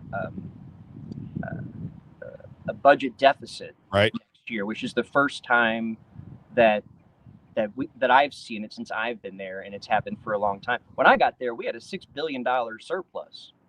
So now this year we had to make tremendous cuts on all kinds of programs. We didn't fully fund the foundation formula for our public education by $190 million. First time that's ever happened since I've been there. So once again, 2/3 of the general revenue budget. And it's just, if this were to go through, it's going to hit regular working folks the most. It's interesting you say that. Yeah, it's interesting you say that, because you came in January of 2021. So if I'm doing the math right, 5.5 years, we went from a $6 billion surplus to, in very short order, we're going to have a deficit under Republican leadership. We're supposed to be good stewards of the money. We're supposed to lower the taxes. But it looks like what happened to me, and I'd be curious to see what you think of this, because I always think of Democrats, they like to spend money, right? That's my opinion. Democrats get money. They become very benevolent with their money, and they want to help people with money, so they start spreading money around. That's one of the things that conservatives disagree with Democrats, is Democrats want to determine where the money goes, and they're always wanting to help people. And sometimes, it's like the parasite kills the host, right? You're giving so much money away that the people that are producing go, this is exhausting. I can't give 10% of my salary away forever. And when it's kind of framed like that, I hear what you're saying. And for instance, I'm the ranking minority member of our DOGE committee, basically government efficiency and downsizing. And I've sat on that committee for quite a few years. And, I'd love for the chair to bring in some department heads and some corporations, so we can ask them questions of where there's waste, fraud, and abuse. And that hasn't happened in that committee. In fact, some of the bills we hear actually grows government, which is kind of strange. So I agree that there are places where we need to make sure that the people that are getting this help, that it's necessary, that it's somebody really truly in need, and also making sure that we have all the programs and assistance to help people get back on their feet, right? To help people, join the workforce again, and be a productive member of society. And some people, they just can't do that, right? So there are some people, like I have a constituent that emailed me recently. Her sister is disabled that she takes care of, and her sister has a developmental disability and works at a business specifically for disabled folks. And because of what we did this past year, those funds might not be there. And long story short, that individual might end up being institutionalized. So we have to look at it kind of big picture. Yep. And I know it's easy to say, they're giving out all our dollars and everything. It's something that I think that we need to, when it comes to healthcare and kids, or like school lunches, if me wanting to give free lunches to school kids, makes me a big lefty liberal, so be it. I think there are some things where we're going to make more productive citizens if we have a great public education system, and those kids can't learn if they're hungry. Mr. Burton, I don't have any disagreement with what you're saying at all. I'm not somebody, when you hear me talk, I don't hate Democrats. I'm not, I know that you don't. I know you don't. I appreciate that. The media has done such a job on our society. They have structured this as though if you are a Democrat, and the Republican right get a picture of these of the Democrat ideology, and they so demonize it that friends begin to hate their friends, coworkers begin to hate each other. I don't fall into that trap at all. I'm the complete opposite of that. I can make I can make an argument for what you're saying. I can. I'm just saying this is the perception we have, is that is that the lefties want to take your money, and they are basically taking it from the upper middle class and they're redistributing it. I think that's the picture that is painted for most conservatives, right? Well, That is why look at our tax system, though. We know that middle class families and lower class families pay a higher rate in taxes. And people are like, you have a millionaire CEO, and the secretary is paying a higher rate. Right. I think that's problematic. And I do too. If you look at the tax code back in the 50s and 60s and the way they did things, were those all socialist and communist back then? Right, you're 70 to 90% at some of those tax rates, depending on how much money you make. Yeah, I think we're probably a little bit more. Yeah, we're probably a little more aligned than you think. Isaiah and I've been talking about it a little bit the last month or so. I look at corporate tax rates and I think to myself, how in the world could 50% of general revenue that is collected by the federal government come from me and Isaiah, and only 8% come from corporations, which have all the money? Yeah. It doesn't make any sense. And in Missouri, they want to eliminate the corporate income tax as well. I've had to debate that bill on the floor. Yeah. And keep in mind, last year, we were the first state in the country to completely eliminate the capital gains tax, which, once again, generally helps wealthy folks. Can I ask you about just the process down there? Since you got into Jefferson City in 2021, what is the relationship between the Republicans and the Democrats? Is it relatively friendly? We go down there and we just watched, we watched proceedings down there for a day. Isaiah and I did. And I can only say that there was some disrespect that Isaiah and I noticed and it was the Republicans aimed at the Democrats. Democrat was trying to speak and the Republicans were joking, and it looked like a frat party down there. And it didn't sit well with me, not because I didn't understand what was being discussed at the time, but it didn't feel very respectful. Do people get along down there? Is there, hey, we're in power, just, take your seat and we'll let you know when we want to hear from you? How does it feel down there as a Democrat with a supermajority of Republicans running the show? Well, I'll say that I was told that I was PQ'd more than any other representative my first 2 years. And PQ is previous question, which basically ends the debate. So I've been on the tough side of those decisions many times. In fact, when it comes to Amendment 5, I tried to speak on that bill that House Joint Resolution 3 times, and stood for over 2.5 hours to speak on one of the most important pieces of legislation, and I was never called on. As far as Republicans and Democrats getting along and things, I would say that we get along a whole lot more than people would realize, which I found kind of shocking since I've been there. Something else I found shocking is that there are actually politicians that actually care and care for their constituents, and that kind of shocked me, and on both sides, and so I have great relationships with Republicans that I have strong disagreements with, and you can have a really bad day.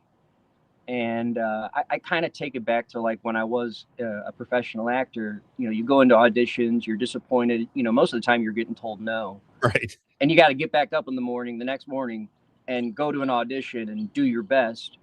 And that's kind of how I've used those skills in the Missouri legislature, because, there is a problem with disrespect. And, they joke with me all the time. I don't really care, but there should be more decorum in the chambers, I think. And, but you have someone like a Representative Chad Perkins. Me and him have gone at it on the floor. Tough debates. And, I called my first point of order ever in 6 years this year against him, because he was just treating Representative Boyko I actually called him. I said, the gentleman is acting like Pam Bondi, and it's not acceptable. And the speaker kind of told him to pipe down, and he did.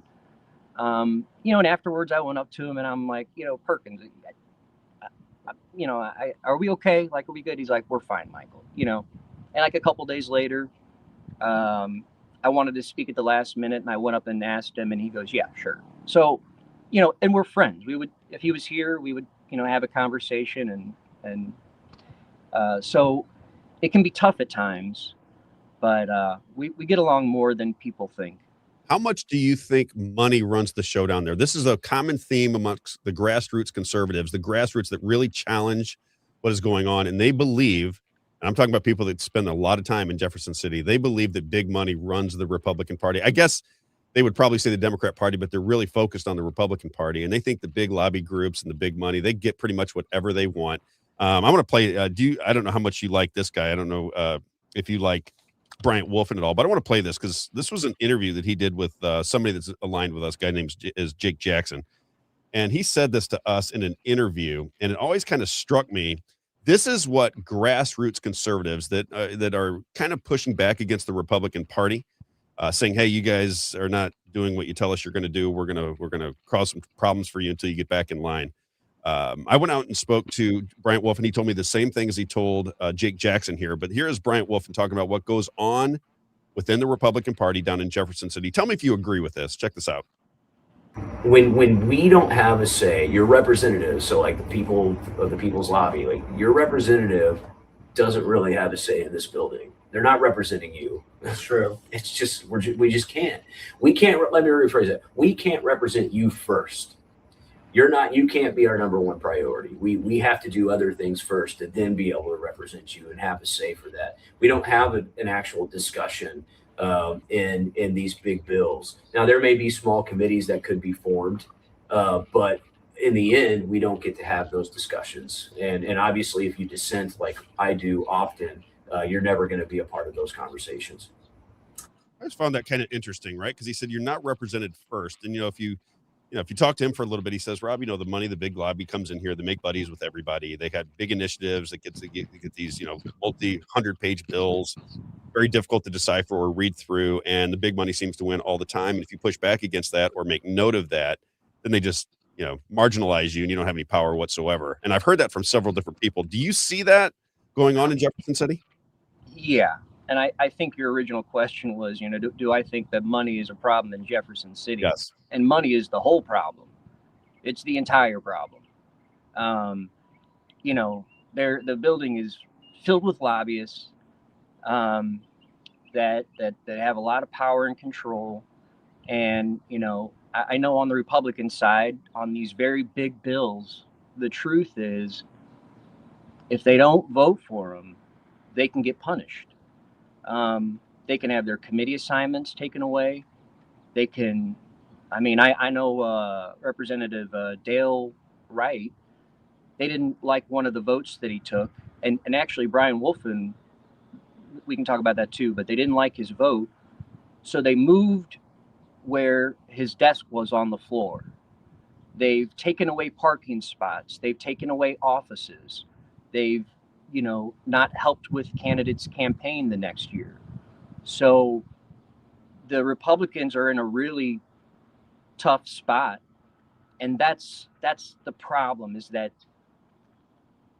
I wish they would just as a collective kind of get a backbone and say, no, this is how I feel. And if they could all do it together, nobody's ever told me how to vote. My leadership has never come up to me and said, Michael, I need you to change your vote on this. I'm not saying it hasn't happened to other Democrats. It's never happened to me. I don't always vote with Democrats. In fact, I stand on the floor and speak up for Republican bills at times. Representative Brian Wolfen, he's a really interesting guy. I really like him. He is what I like about him is he's consistent, and he sees the broken system. He talks about the Missouri Constitution and how these are supposed to be single issue bills instead of Christmas trees, ominous bills, which are they can be loaded up with 40 different amendments, which are 40 other bills onto one thing. And then it's really tough as a legislator because there's a lot that I like on a bill, but then you have something terrible over here. Right. And so how do I vote? Because I have to be able to explain my vote to the constituents. So that makes it very, very difficult. But money with lobbyists, I'm trying to get a summer camp safety bill passed. You wouldn't believe how many lobbyists there are for summer camps. YMCA's got one, Boys and Girls Clubs got one, Girl Scouts, the Scouts, the American Camping Association, they all have lobbyists. They all want exemptions. They don't want any laws or rules regarding summer camps. So we have 0 laws regarding summer camps. Daycares, we have all kinds of laws. Schools have to have mandatory background checks and an emergency action plan. Same thing with foster parents. But when it comes to summer camps, all I'm asking for is background checks, CPR and AED training for some of the camp counselors, and an emergency action plan. And for the state of Missouri to go there once a year and make sure they're doing that. Because you look at what happened at all those girls down in Texas that lost their life. That was preventable. They weren't prepared. A little boy died in my district 5 years ago now. TJ Mister, he was 6 years old. And the pool was never supposed to be open. It was an Olympic-sized pool. And one of the lifeguards called in, and they still opened the pool with just one lifeguard. When they pulled his body out of the water, they put the oxygen mask on upside down, and they had an AED machine there, but they didn't realize that you could use an AED machine on a child. And then when they called 911, the call was routed to Colorado. So when I hear my Republican colleagues talk about protecting kids, I'm like, give me examples of what you're talking about. And sometimes they can't. And then I'm like, okay, well, I have examples. We've had lots of sexual abuse, dozens and dozens, if not hundreds of kids have been sexually abused in the state of Missouri at summer camps. Why are we not doing something about it? And I've had to fight these lobbyists. But there is, like, me personally, the lobbyists, they come talk to me, and I'm always willing to talk to anybody. But like the video lottery terminals, in the gas stations and stuff. VLTs, This one lobbyist, has always been like, can you get on board with making them legal? And I've always told him, like, no, I hate them. I think they prey on poor people. I think they just look terrible for kids walking in and out of the gas station. Like, I don't like them. And every year I would tell him the same thing. And then one year he asked me again, and I said, maybe if you had exemptions, like if a county could vote out of it, but I go, still, even then, I don't know if I can get on board. And he gave me a check for $1,000.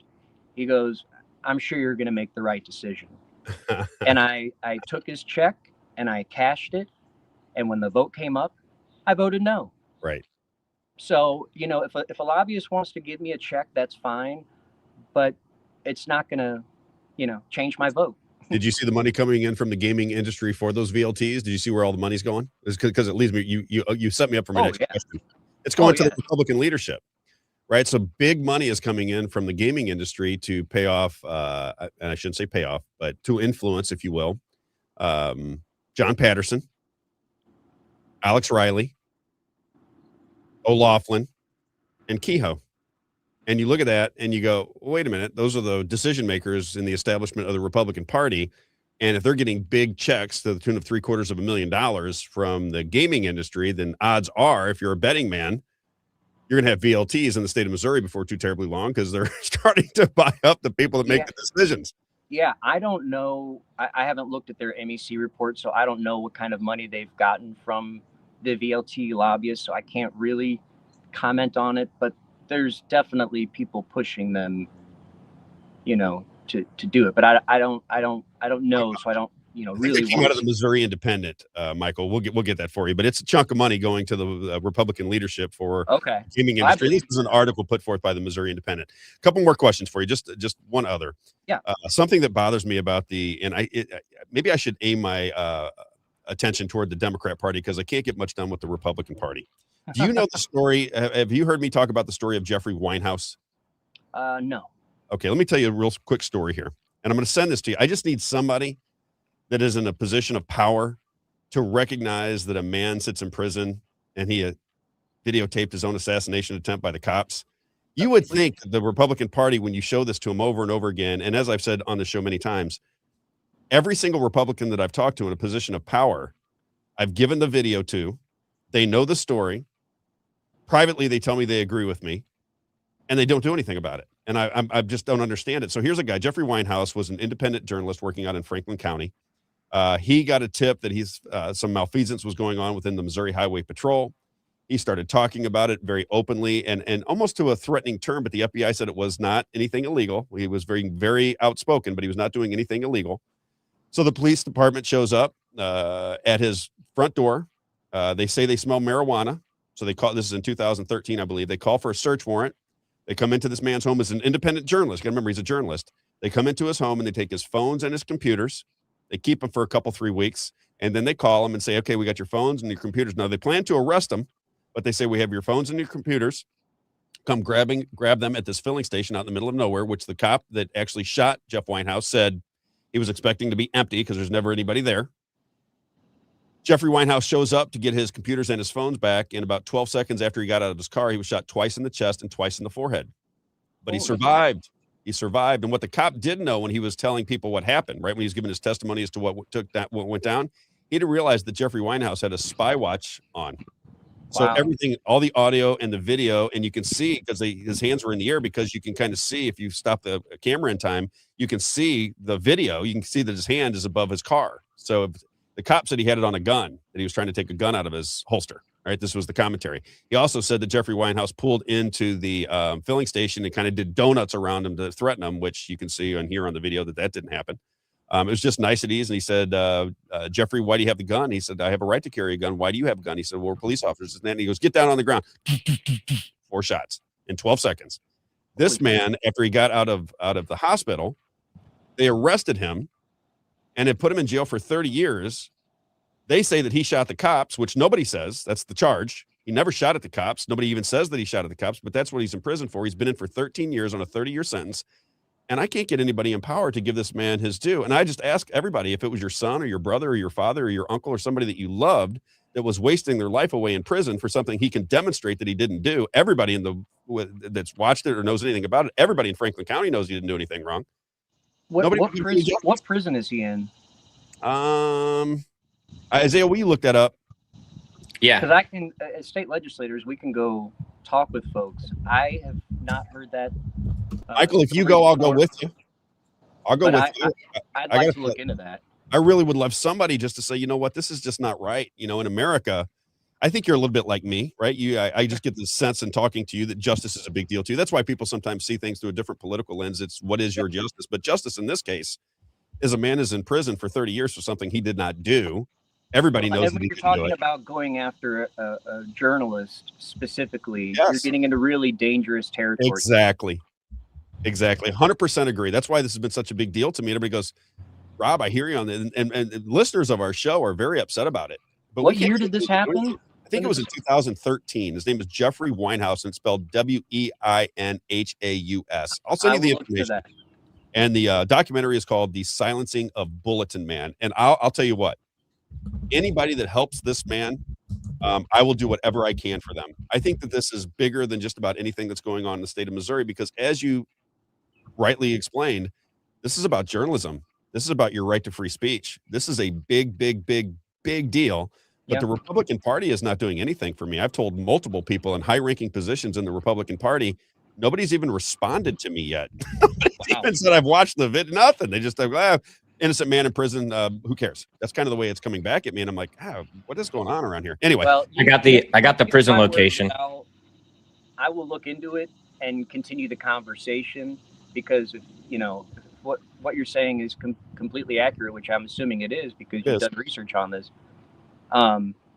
That needs to be looked into, and we need to, at minimum, get this man out of prison quickly. That's what I said. It should happen quickly. What prison is he in, Isaiah? Eastern Reception Diagnostic and Correctional Center in Bonne Terre, Missouri. Yeah. Okay. And we can send that to you too. I'll send you all the information on that, Michael. And if you want to go, I'll go with you. I'd love to go down there. I talk to Jeffrey all the time. And he's been trying to get a hold of me for like the last 3 weeks, and I keep missing him because he has the little short time frames that he can call. Yeah. But I'm just saddened by it. He's got a family. He's just a guy that believes in justice, and he thought that he could fight the system, and the system said, no. Yeah. Nobody. You'll be in prison, or you'll be Lieutenant Governor Wassinger knows too. Wassinger knows. We talked about Wassinger. We talked about him with him. Ben Brown, who's from Franklin County. We talked about with Senator Ben Brown. We've been talking about him on the show for quite some time. And you're really getting nothing back from them? Nothing. I've not heard a word back. Yeah, I'll look into that. And real quick, I wanted to talk about Amendment 4 too. Yes, go ahead. You have time? Okay. Yep, absolutely. So this is regarding the initiative petition process. And this is just for folks just to get a different perspective of it. I had been fighting legislation like this for 4 years. I think we debated it on the floor, and during the special session last year is when it got through. The governor pulled us back for a special session.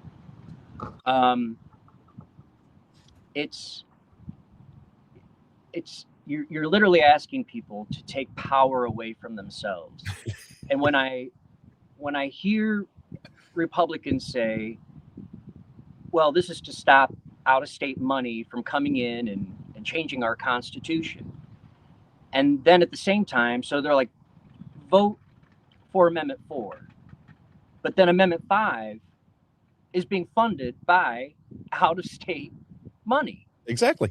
Their own campaigns are funded by out-of-state money. The only time they want to go after it is when it's the people getting together, collecting signatures, and it doesn't mean it goes into the Constitution right then and there. When they get enough signatures, then it goes to a vote of the people. Then the people get to decide. And there are courts that make sure that the language is as honest as possible. Sometimes I disagree with them, but so to take that part of direct democracy away, I can't express how much I think this is a bad idea. And who agrees with me? John Ashcroft, former governor, former attorney general. And this is what he said when he was the governor. He said, "It is through the initiative petition process that those who have no influence with elected representatives take their cause directly to the people. The General Assembly should be reluctant, therefore, to enact legislation which places any impediments on the initiative power which are inconsistent with the reservation found in the Constitution." So this is the words of a Republican governor and how important the initiative petition process is. So, when we pass an HJR and it goes to a vote of the people, they're not doing it for that. They're only doing it for when citizens collect signatures. And one of the ways I was actually able to save Tower T was I learned of this thing called, I forgot what it was called, but it was some kind of petition where if I collected enough signatures within 1,000 feet of Tower T, the county council then needed a supermajority vote. So as opposed to 4 council members could pass it, they needed 5. And I already knew I had 2 of them. Mm-hmm. So, petitions and citizens just to go door to door and collect signatures is part of what our country is. It's direct democracy. And you really want it when you have a lot of elected officials that are doing a lot of work for special interests. Well, that's what I was going to ask you. Why do you think they want to do this, number one? Because here's the way I look at it. And right now, I'm with you on Amendment 4 and 5 right now. I'm going to have Ben Keithley on tomorrow. I like Ben. I know Ben. So I want to have Ben on to get his opinion on it. But I look at Amendment 4 and I say, you're saying that you want to stop out-of-town money, yet you have the Koch brothers coming in here, spending a ton of money to get legislation passed. Yeah, Missouri Promise coming in with $1.9 million to get legislation passed. And I guess the argument is if out-of-state money comes in, because they always talk about marijuana and they talk about the abortion laws, and it was out-of-state money that came in and rewrote our Constitution. If you're so concerned about that, you're basically saying that the people that vote can be bought, but the legislature can't. And I think that is rigged. I think that should be on a bumper sticker somewhere. That's Yeah. kind of humorous, right? It doesn't really make a lot of sense to That's right. most conservatives, and that is the way it's being shaped up right now. And they want to do this because, you know, they don't like what the people of Missouri vote for. Right. I mean, it goes to a vote of the people, and you know, when it comes to right to work, when it comes to, you know, addressing puppy mills, when it comes to the minimum wage, decriminalizing marijuana, expanding Medicaid, you know, the people of Missouri told us that they wanted to expand Medicaid, and it actually, when we did, it actually saved the state money, because as opposed to it being 60 federal and 40 state, it's now closer to 90 federal, 10 state. So it was actually decreasing the amount that we would have to pay if we were to expand Medicaid.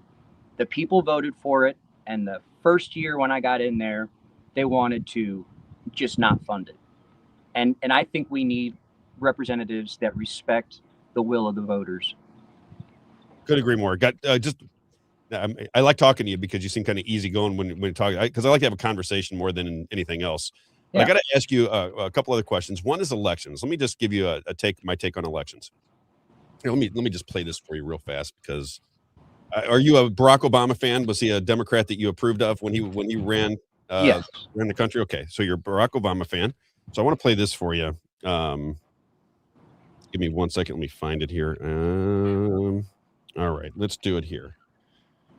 This is Barack Obama.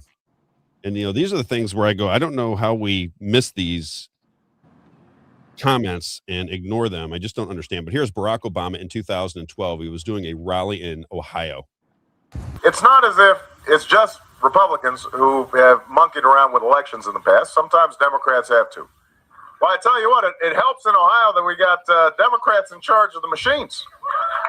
Now, what do you think that Barack Obama meant as president of the United States when he says, thank God the Democrats have control of the machines? In your mind, what do you think he was talking about? I have no idea. I've never heard that. To me, when he was talking about the machines, it sounded like he was joking, but I've never heard that quote. I've never looked into it. I'd be curious, I'd be curious to see if he ever clarified that or something like that. I think he's talking about the electronic voting machines, because in Florida in the year 2004, a guy named Clint Curtis, who was hired by the Republicans to write code to flip votes in Florida, testified before Congress that he wrote the code to flip districts that the Republicans were going to lose to a 51-49 advantage. And he testified before Congress and said as much. I had him on this show. He said, Rob, I wrote the code. I mean, if you tell me that votes can't be flipped, he goes, I did it. I know that they can be flipped. And he was on my show telling me that. Then you had, and that's just the Democrat side, because Clint Curtis is a Democrat as well. And then you have Donald Trump in 2020 saying the elections were stolen from him. And then he had Rudy Giuliani and Jenna Ellis go throughout the 5 swing states and say that electronic voting systems were played a part in stealing the elections from Donald Trump. My question is, why is it almost impossible? Because I always think this would be an easy win for the Democrats. Trust me when I tell you, as somebody who the number one issue for me is elections. The Republican grassroots, half of the Republican Party thinks the elections are being stolen through multiple different ways: mass mail-in voting, voter rolls that nobody can really understand, electronic voting systems. This is how people think elections are being manipulated in this country. Not every election, but certain ones that they think the elections are being manipulated. Why wouldn't the Democrats seize on the idea that Donald Trump said the elections were stolen from him through electronic voting systems in 2020 and push for hand counting paper ballots a day off for the election? Why wouldn't they push for that? I just think that would be an easy win, because you'd peel off half of the Republicans just by making the case for that. But the Democrats aren't even talking about it, and I don't get it. Well, let me first say this. There is no evidence that there was any widespread voter fraud in the 2020 election. It's important to note that all 60 cases that went to courts to judges that were appointed by Donald Trump himself, many of them. Nothing held any water. You would have to believe that every Republican governor, every Republican Secretary of State, Republican General Assemblies, with the voting machines or whatever it is, all conspired to have Donald Trump lose the election. So, like when he did a 60 Minutes interview, they asked him for evidence, and he got up and left the interview. And so I think for some people, they just can't, their ego's too big to take a loss, and so it must be rigged. And Donald Trump has said as much. He said, yeah, any election that I win is legitimate. Any one that I don't win is fake. That's a big problem, because you're right. They have sown so much distrust in the American people with little to no evidence. When it comes to the voter rolls, give me a second. When it comes to the voter rolls are never going to be perfect. And we have this census every 10 years. So I was listening to you and Dr. Frank the other day, and just because voter rolls, if somebody moved out and it wasn't updated, that doesn't equate to voter fraud. We need to keep going over those voter rolls, and we need to get them as close to perfect as possible. That's not voter fraud. When it comes to the machines, this is how I feel about it.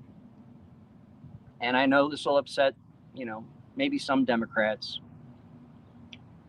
I want to see, if I had a magic wand I could just wave, right? I would do it in a way where we have paper ballots, and right when the election is over, they go into the machines to get counted, but there's no way for anybody to be able to see what the result is. Once again, this is just if I could find a way to do that. So they go through the machines automatically. That is sealed data from anybody. Then we get those directly back, and we start to count them by hand. And I agree with you in a sense that it can be done, number one. It's not as efficient, it costs more, but it's important for people to have faith in their elections. And to me, I would not be opposed to something like that, where you're doing both. Agreed. But with that comes a lot of money. And I also don't think it's going to happen. I know you've said it needs to, the election needs to be counted by the end of the day or the next day. I don't see that happening. There are some times where it takes longer to count votes. And so, but I would not be opposed to doing both. Here's what I say about it, and I'll give you information. We'll have a longer talk. I have a feeling you and I are going to spend some time together.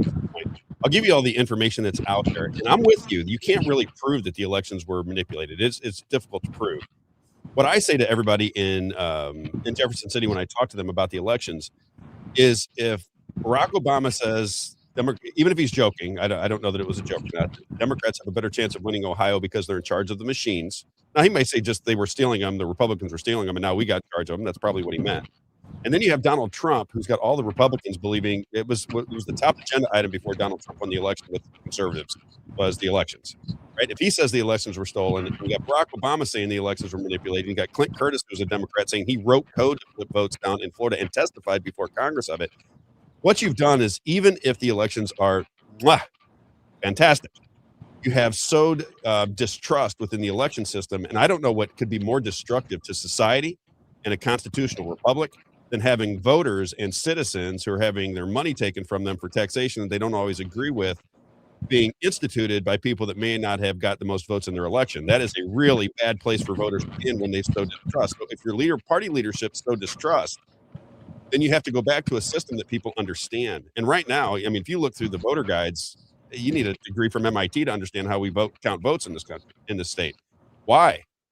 I mean, it just should be relatively simple. I shouldn't need 1,000 pages to explain how to count a vote. It should be relatively simple. Well, I mean, I would say when it comes to, the distrust, even if everything was perfect, to me, it sounded like that was one off the cuff possibly joke from Barack Obama. And then you've had Donald Trump say this hundreds, if not thousands of times. And he even said it before the election that if he loses, that it was rigged. So who has really sowed the most distrust is unfortunately our president. And I don't think he really serves Republicans well, because they do distrust the system. And so then they're like, so what's the point of me voting anyway? See, and I don't think Republicans realize that. This is why I love this for the Democrats. It's like if I was a Democrat strategist, and I pulled the leadership of the Democrat Party in the state of Missouri to the side, I'd say, why don't we execute this? You have a whole legion of people that think Donald Trump, everything he says is golden. He is telling us that the electronic systems played a part. So did Tulsi Gabbard, right? They said the electronic systems played a part in the election overthrow of 2020. That's what they're saying. Why not steal that agenda item away from them? Because the Republicans won't touch it. I've been trying to get everybody in the Republican Party to touch it, and it's all lip service. Even Denny Hoskins ran on the idea of getting rid of the tabula. That's what he ran on. And when he won, they took his money away from him. They cut his budget in half, and now he says, I need the people to help. I just look at it from a Democrat side. I'm thinking if you went out and pushed this idea, you'd get a lot of voters from the Republican Party. Push what idea? Push the idea that you would have a state holiday for elections, right? You just have a state holiday, because what's more important than finding out who your leadership is going to be in a constitutional republic? That's number one, state holiday. You can count them both ways. I don't mind that. You can count them with tabulators and hand counting, right? But you count them both. And that way we have a physical understanding of who won the elections, because people don't trust AI. They don't trust the software programs. We don't even know who runs the software programs for the electronic voting machines in Missouri. We don't even know who they are, right? So you just clean up elections. You put something you get your strategists together and you say, what is the best way? What is the most easy way to understand and run an election in the state of Missouri? Let's put that forth, and let's pick off the Republicans who think Donald Trump had the election stolen from him, because the Republicans that are in his own party won't even touch it.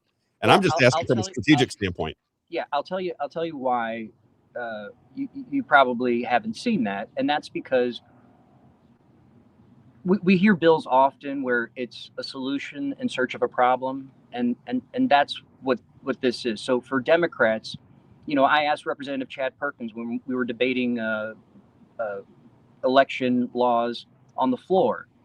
I said, how many are you talking about? Because he had a little stack of paper in the state of Missouri. And he estimated that over 10 years, it was like 35 illegal votes. And the thing is, they actually caught those people and prosecuted them. So if I'm going to, if Democrats are going to spend a lot of time to, fix this problem, but nobody can show us evidence that the problem exists, we would generally find our time better well spent, right? So that's probably why you don't see Democrats, picking that up and saying, we're going to, try to pass laws that, regarding elections, because we've asked Denny Hoskins and everybody, the General Assembly, Attorney General, and they can't provide proof or evidence. Mm-hmm. That's just the reality. And you would have to believe that. This is what I don't understand. Dr. Frank, I heard him say, he thinks there's tens of thousands of illegal votes in the state of Missouri. And it's like, and then he was talking about how there's not local control. It's, it's the state that can kind of mess around with things, and that the clerk has to depend on the state. So you would have to believe that Secretary of State Denny Hoskins, who won't count initiative petition signatures regarding congressional maps, who told the Democrats he was not going to release our voter rolls to the Trump administration, I was going to ask you about and that. Did. Yep. You would have to believe that this Republican is messing around with the votes to get Democrats elected. Like, I don't quite understand it. We're in a red state run by Republicans. Both the House and the Senate have supermajorities. We have a Republican governor. And I guess people think that they're fixing the votes to get Democrats elected. I think that our side, and we'll have a longer conversation, but I think our side looks at it. We don't see Democrat and Republican in leadership terms. We don't see it that way. We see it as a one-party system controled by money. But a lot of people think they go, the Democrats are stealing elections. Right. Democrats are stealing elections. I don't see it that way either, Michael. I think it's an establishment issue. My personal opinion is an establishment issue. But the one thing that I think we both agree on is that if citizens don't have confidence in elections because their leadership that they believe in told them the elections are being stolen, then at some point you have to address it somehow, some way. It just doesn't go away because we think Donald Trump lied. I mean, I wouldn't be 75 opposed. million people that think that he's telling the truth. You know what I mean? I wouldn't be opposed to having it counted both ways. I really wouldn't. I really appreciate your time, brother. Well, I'll have you on again when Isaiah and I come back to Jefferson City. Sure. We're going to look you up. We're going to spend some time with you. Any Democrats that are reasonable that want to have a conversation with us, we'd love to have it. We are not partisan. As much as people think we are, we're not. I respect your point of view. I love the fact that you're listening to the show. I love the fact that you came on. And if you ever want to have a conversation with us, if there's something that you want to pass, it's even a liberal agenda item that you want people to contemplate, come on. And tell us what's going on. I really appreciate the conversation. We'll be in touch with you soon. And I'm going to send you very shortly. I'm going to send you this documentary. Once you get a taste of it, it's called The Silencing of Bulletin Man. If you can help us in any way, shape, or form, I will get a statue of Michael Burton put out in the front yard of my home because I just think that it's just sad to me that, I was a quick story, and then I'll let you go on with your day. I was having dinner with my wife, and he called me. Jeffrey Winehouse called me, and I was getting ready to walk into an Italian restaurant. It was a beautiful 60-degree spring day, and I'm getting ready to walk in with my wife and my daughter and my in-laws to have some dinner. And he called, and I said, "Hey Jeff, what's going on?" He goes, "Hey Rob," he goes, "You got time to talk?" And I go, "I apologize, brother, I don't. I'm getting ready to walk into this Italian restaurant and have some delicious spaghetti and pizza with my family." And as soon as it came out of my mouth, I thought, man, what a horrible thing to say. It just, you're just talking, we become friends. And I'm thinking, this guy is eating nonsense at a prison that he doesn't belong in. He's been there for 13 years. And here I am enjoying my life, trying to get him out. But I just got to think, he's got to think to himself, come on, Rob. I'm in prison, for God's sakes. And you're telling me what a great night you're getting ready to have with your family, having some Italian dinner. Please share that with me. I'm very curious to learn about that. You're on. Michael Burton, everybody. We'll be in touch soon, my friend. Enjoy your day. Thanks for the time. Thanks, guys. You got it. All right, Isaiah. I like him. I like all people when I meet him, Isaiah, but I like him. I think he is somebody that, if you're willing to talk to us and you're willing to explain your point of view, we're going to be friends, Isaiah. Friends somehow, some way. I do some advertising. And what do people think of Michael Burton? Now, you may not agree with him politically, but what do you think of Michael Burton coming on the show, having a conversation? Do you like to hear from Democrats and their point of view? Do you like to demonize Democrats? Do you like to demonize Republicans? Or do you like to hear from them and think, well, these are good people. They just come from a different perspective based on life experience. That's how I see it. I see if people are willing to have a conversation with people they disagree with, that's a good thing. Oh, yeah. And you kind of hash it out and figure out where you're at. Do you like the conversations with Democrats? Do you like the conversation with Republicans? Do you like the idea that we're trying to get all of these issues up front so people are thinking about them, talking about them, and making decisions on them? Is that a good thing, I guess, would be my question. I think it is, but I want to know what the audience is at. I think that's the only way we have a educated decision, right? It's that we hear all sides. Like you said, come on and talk about your liberal agenda item, right? And doesn't he come off as a good guy, Isaiah? Absolutely. When he was talking about school lunches, that may be something that the Republicans might not align on, is, giving money to schools for school lunches. But I can tell you that this registered Republican who was supported by the Republican Party here, if I didn't have school lunches, I would not have eaten. That's right. Because I grew up in foster care. Yep. And so if there was no school lunch, I would never have had breakfast. I would have never had lunch. I would have never eaten. And I think most conservatives are perfectly fine with that. I think conservatives are fine when they're giving their taxation for the betterment of society. I think where conservatives get off the rails and get frustrated, myself included, is when it feels like you're giving your money to a system that really isn't doing all of those things. They're padding their buddies' contractors, they're padding their pockets. And that is what makes people crazy. It's like, wait a minute, I'm killing myself. Me personally, killing myself, spending time away from my family. I'm on the road for 150 days out of the year. I'm exhausted all the time. And then when I get my paycheck, half of it is gone. Half of it.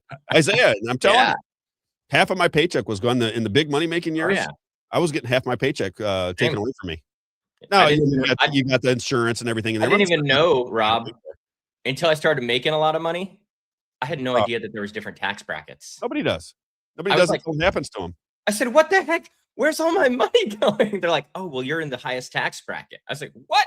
Isaiah, there was a guy that we got to bring in Rick Babbitt's here in just a minute. But I got to tell you a story. So I called into a show. This guy used to do Ed Schultz was his name. Remember that name, Ed Schultz? He was on MSNBC. So he had a radio show, and I was listening to him one day, and it was when they were going to raise taxes on people that made more than $250,000. Okay. And I had not paid much attention to it, but at that time I was making more than $250,000 annually. So I called into a show and I said, now, wait a minute. I don't understand the new taxation. I said, if you're making more than $250,000, do they begin to higher taxes on every dollar over $250,000? Or is it a tax that goes all the way back to the first dollar? Turns out it was the taxes. Once you started making $250,000, there was a higher tax on every dollar from that point forward. That was the law that they were putting into place, but I didn't understand it. Yeah. And I said, because right now you guys are taking out about 46% of my paycheck between insurance, medical insurance, taxes, state taxes, local taxes, property taxes, sales taxes. You're taking over 46, 47% of my check. Now you guys want to take some more. Tell me how this all works. And he didn't know the answer to that question. I said, because I've got 5 kids. And you know what he said to me after I said I got 5 kids? He said, why in the world would you have 5 kids? And then he hung up on me, right? Because it was a radio show. And I didn't have 5 kids. I was raising my ex-wife's children. And I was like, you don't want me to take care of these kids? I thought you were a bleeding heart Democrat. I'm taking care of 5 kids and 2 of them aren't mine. Now what are we talking about? Yeah. Isaiah. Anyway. I thought they liked welfare.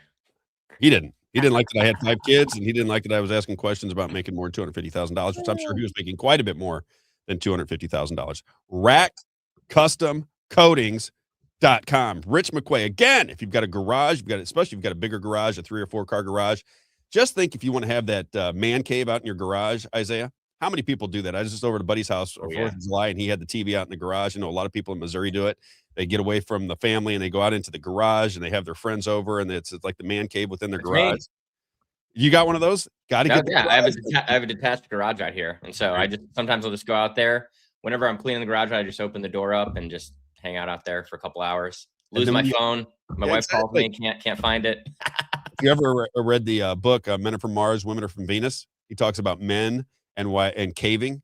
Yeah. And so that men are different than women. They have to get away into a place where it's just peace, where it's just them, and they just have to have that. That's why the whole man cave story came about, right? People put them in the basements or garages. If you have a man cave in your garage, consider my man, Rich McQuay, because they epoxy the floor. It looks fantastic. They can do designs on it. They can do all kinds of different things to make your garage floor look amazing. They work on industrial spaces as well. So if you are somebody who is interested in improving your home, especially if you're getting ready to sell it, the curb appeal when you do your garage flooring, it changes the entire game. If you are somebody that has the means and you want to make your house look just a little bit more beautiful, always consider getting your flooring done in your garage. Great guy, Rich McQuay, locally owned, family owned, and operated since 2001. You can see his work on the television or on the computer, however you're watching it, and it's just beautiful flooring. Schools, if you're somebody who's in charge, if you're a superintendent and you're in charge of flooring, this is a great price. Very durable. As he likes to say, we install industrial strength, long-lasting coatings built to handle anything your home or business can throw at them. And then finally, from garages to commercial spaces, Rack, R-A-K, Custom Coatings, delivers tough, beautiful finishes that last. You can reach them at 636-398-5040, 636-398-5040, Rack, R-A-K, Custom Coatings. .com. And then we got Grace Hauling, Isaiah. When it's rubbish and trash, it's always Grace Hauling, right? Doesn't matter whether it's commercial or residential. If you look around St. Charles County, if you just drive around and you listen to the show, you're going to see Grace Hauling dumpsters all over the place. Why? Why so much love for Grace Hauling? Because they're the best and people like doing business with Gary Schneider. It's that simple. Been around since 1998. If you're a commercial business, they offer 2, 4, 6, and 8-yard dumpsters. They pride themselves on outstanding customer service and competitive pricing. If you're a residential customer, especially when you need bulk pickups or trash pickups or, yard waste, that kind of thing, it's always gracehauling.com, gracehauling.com. One more time for the people in back, gracehauling.com. And then when it's time for clean air and clean water, Isaiah, it's always joneswater.com. Did you see what he put out today, by the way? I did. Speaking of Jones Water, I was talking to my deputy city clerk yesterday. And she was talking to me about her well and her house. And I was like, oh, well, one of our sponsors for our show is joneswater.com. And he's got this really cool tool on his website now where you can go in there and put in and you find out all the water information. And she's like, Everett Jones? I said, yeah. She goes, I know Everett Jones. I was like, oh my gosh, what a small world. Everett Jones. Crazy. Everett Jones is a celebrity. Everywhere he goes, people want to talk to Everett Jones. Clean air, clean water. Again, I just say this to especially to mothers. you have children in the home, if maybe your parents move back in with you because times are tight and you're taking care of your family and you're still drinking tap water in the year 2026, I just got to say to you, pay attention to what's in your water. If you wonder why you get these little ailments, you're not feeling right all the time, maybe you're a little bit tired and you get these skin issues or breathing or respiratory issues, oftentimes it's your environment. It's funky water that you're cooking with, that you're cleaning with, that you're drinking, and funky air that you're breathing inside your home. Dehumidifiers, air purification systems, water purification system, it's always Everett Jones because, as he likes to say, you'll be the filter or you'll buy the filter. Joneswater.com. Make that call right away, 636-899-1040. I wouldn't send you astray. 636-899-1040. It's just a layer of protection on the health and welfare of your family.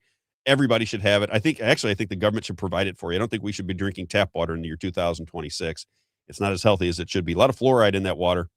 A lot of fluoride in that water, Isaiah. Not in St. Clair. Come on down. In St. Clair, you can drink clean water in St. Clair. If you want to do business with Everett Jones on the Missouri side, it's St. Charles County, Lincoln, Franklin, Warren, St. Louis, and Jefferson. And if you want to go to the east side, the Illinois side of the water, Madison, Monroe, Jersey, and St. Clair. Joneswater.com, 636-899-1040. 636-899-1040. And then one more before we bring in Rick Babbitts, and that is ECS Roofing and Exteriors. Just communicated with Larry Evans. We're going to have some dinner, I think, when I get back into St. Louis. This is the guy that does all the general contracting for the Robb Carter Show. So if you're a daily listener or you're just checking in for the first time, if you're in the Missouri area, St. Charles County, St. Louis County, and the surrounding areas, ECS Roofing and Exteriors. Been around since, for 30 years. Roofing, siding, decks, gutters, garage doors, you name it. ECS Roofing and Exteriors. That's our guy because we trust him, and you'll trust him too. Been around for 30 years. He's a licensed insurance adjuster. If he tells you that the insurance companies are going to work with you on your roof, that means it's going to happen. He's not some fly-by-night guy that knocks on your door and says, I see something wrong with your roof. I can get the insurance company to fix that for you, ma'am. You can? Oh, yes, I can. And they take all your information. They have no idea whether the insurance companies are going to work with you or not. Happened to me, so I know it's happened to a lot of people out there. Don't trust those people. You don't need to trust those people. Your roofing person for the Robb Carter Show is ECS Roofing and Exteriors. You can reach them at 314-486-3567, 314-486-3567, ECS Roofing and Exteriors. You can check out their work on Facebook, and I believe our guy is building a website for him as we speak, Isaiah, if I'm not mistaken. Nice. What's going down. So very that. Cool. Now we got to bring in our man, Rick Babbitts, to entertain the crowd for just a little bit on this glorious Tuesday. We're going to talk, I think, history, politics, finances, you name it. It is Rick Babbitts. What's going on, Rick? How are you? Good, friend. How are you? Yeah, doing pretty well. I would expect you had a pretty nice weekend. I had a good 4th of July. Before we even get into that, Isaiah, he's been upset with me lately. He was chastising me this morning, and he always he says, Rob, listen, you have to do this more often. You're not doing it right. It's like when you're talking to a child, he just can't get me to do what I need to do. He said, you have to say like, share, and subscribe. Like, share, comment, subscribe. Like, share, comment, subscribe. You got to say it all the time. And I hadn't been saying it very much, Rick. And then I'm watching one of these, and she's got 4.3 million views, Candace Owens does, with her interview with Sean Ryan. As soon as he gets done with the interview, he takes about a minute and he goes, listen, if we're going to grow the show, you have to like, you have to share it, you have to comment, and please subscribe. He goes, we can't go as far as we want to go if you don't do that. And I thought, well, that's what Isaiah tells me every day, and I'm not listening to him, and I should listen to him. So like, share, comment, and subscribe. Pretty please with sugar on top. It allows us to work around the algorithms that shut down our conversation. It allows us to spread the message. 1 or 2 or 3 more people every day that hear the story will tell their friends, and they say, wait a minute, these people on the Robb Carter Show, they're on to some issues that I think about every day, but nobody really digs into and talks about. And we do it for 3, sometimes 4 hours a day. Like, share, comment, and subscribe. How's that? Huh? Perfect. Huh? Isaiah. You'll get better. I love it, Rick. I got your disclosure ready this time too. If whenever you want me to play it, I can play it for you. Yeah, too. go ahead and just play it now. Get it out of the way. Knock it out. I put your nice picture up there so we can look at Very you. handsome right there. Very cool. Stud. Let's see if I can find it. Here we The go. following segment is brought to you by Carrington Financial, which is solely responsible for its content. Investment advice is offered through JW Cole Advisors. Carrington Financial and JW Cole Advisors are unaffiliated entities. The opinions expressed by Rick Babbitt should not be construed as specific investment, legal, or tax advice. All economic and performance information is historical and not indicative of future results. Investing may involve the risk of loss of principal. Any tax advice on this show is not intended to be used by any person for the purpose of avoiding U.S. federal or state tax penalties that may be imposed on such person. Each listener should seek advice from their own tax advisor or legal counsel on topics that arise from the show. Rick Babbitt is not providing legal or tax advice. Nothing should be construed as a solicitation of an offer to buy securities. Missouri State Insurance License Number 802-9768. Boom. Wonderful. Now we can say whatever we want to say, right? Pretty much. I mean, I can't. I'm teasing you. How's the stock market doing? Give me an update real quick on the stock market, how you see things within the stock market. I think most people that are just casual observers of finance look to the stock market as the main indicator. Donald Trump has been praising the stock market. It's up over, I think, 51,000 now. It seems almost incredible to me. S&P is up. NASDAQ is up. Everything's up over the course of the last 6 months. Just tell me about the stock market and what you see going on at the moment. Well, it's pretty much, it's just oscillating at around the same level. So it's just over 7,500 for the S&P, or just under. I mean, that's kind of what we look at. I mean, from the perspective of, as opposed to the Dow, which is the 50,000. We look at NASDAQ and the S&P 500, and so it's been a little rough this last week. There's been a fair amount of drawdown in various places. The what they call the hyperscalers, the Mag 7. So the companies that are pushing through with AI. You've had some revelations which are kind of interesting, that are starting to, in my mind, confirm what I've believed for a while, which is that there isn't really any there with respect to AI. It's way further out than I think we've been led to believe, as far as, I think they wanted us to believe that AI was like, we were in this race with China and we need to get the money in there, and we need to develop these technologies and build out these data centers to accommodate all of the data flow.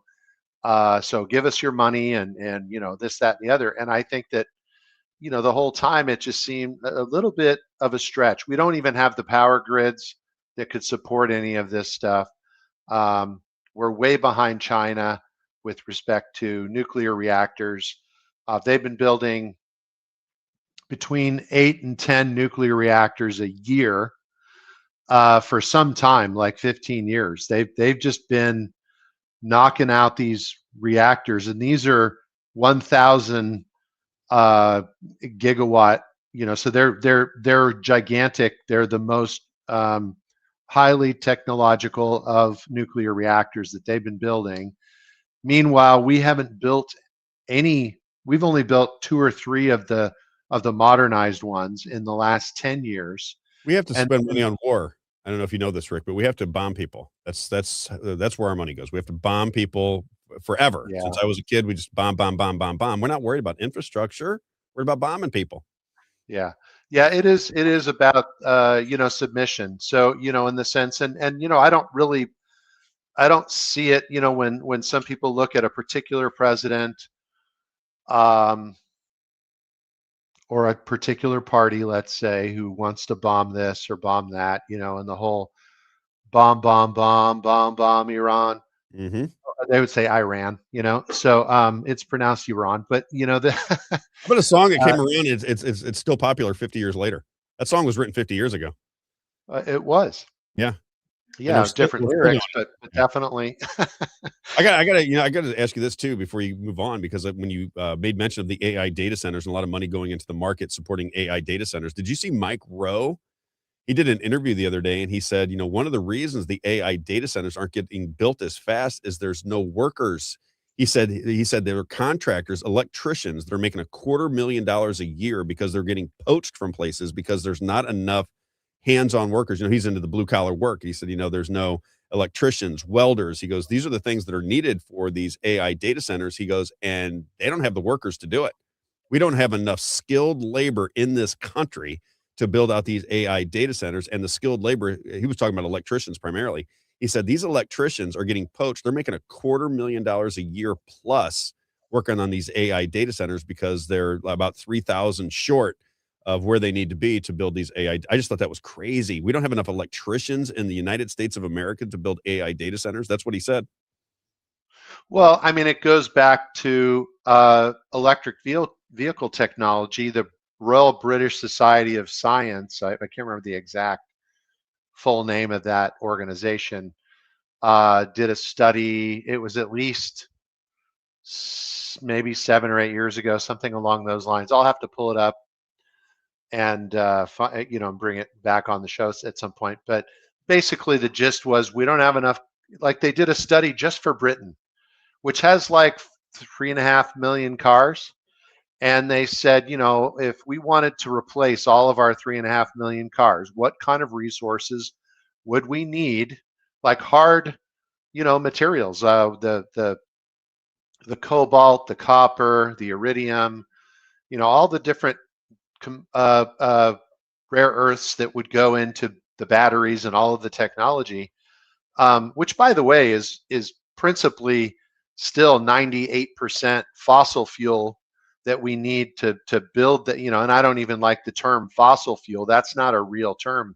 Oil doesn't come from fossils, but that's just a term that's been put out there by the agenda propagandists or whatever, or various types of agendas. It's not melting dinosaurs that fuel our economy.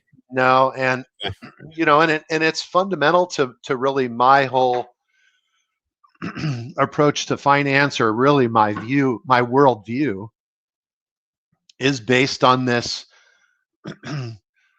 very large scale awareness of history, where if you have the kind of information that I have inside my head, just like I don't look at a party or a president, there are these powers that have been in existence for 300 or 400 years that control all this stuff. And it goes back to before that, even the Venetians, who created the British Empire, right? So right out of the Vatican, right? So you're thinking of all of the different things that are happening now, and these people we don't even know who they are.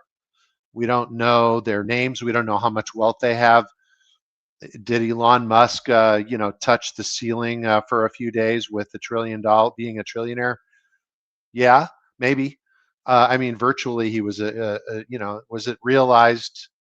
Was that $1 trillion ever realized? No. But there are people that have trillions and trillions of dollars, right? That we don't even know about.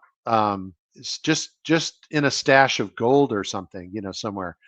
And so when you think of all of this stuff, and we think of, the idea that study that they did basically said we would have to go to Mars in order to replace all the cars in Britain, because we don't have enough copper, we don't have enough of anything.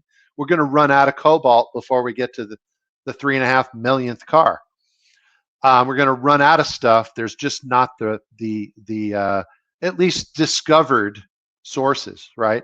And that's where I get to, and really what I was wanting to say is that we're in a scarcity form of economics, where there is this limit to the things that, to the resources, and the fundamental limits hold us back.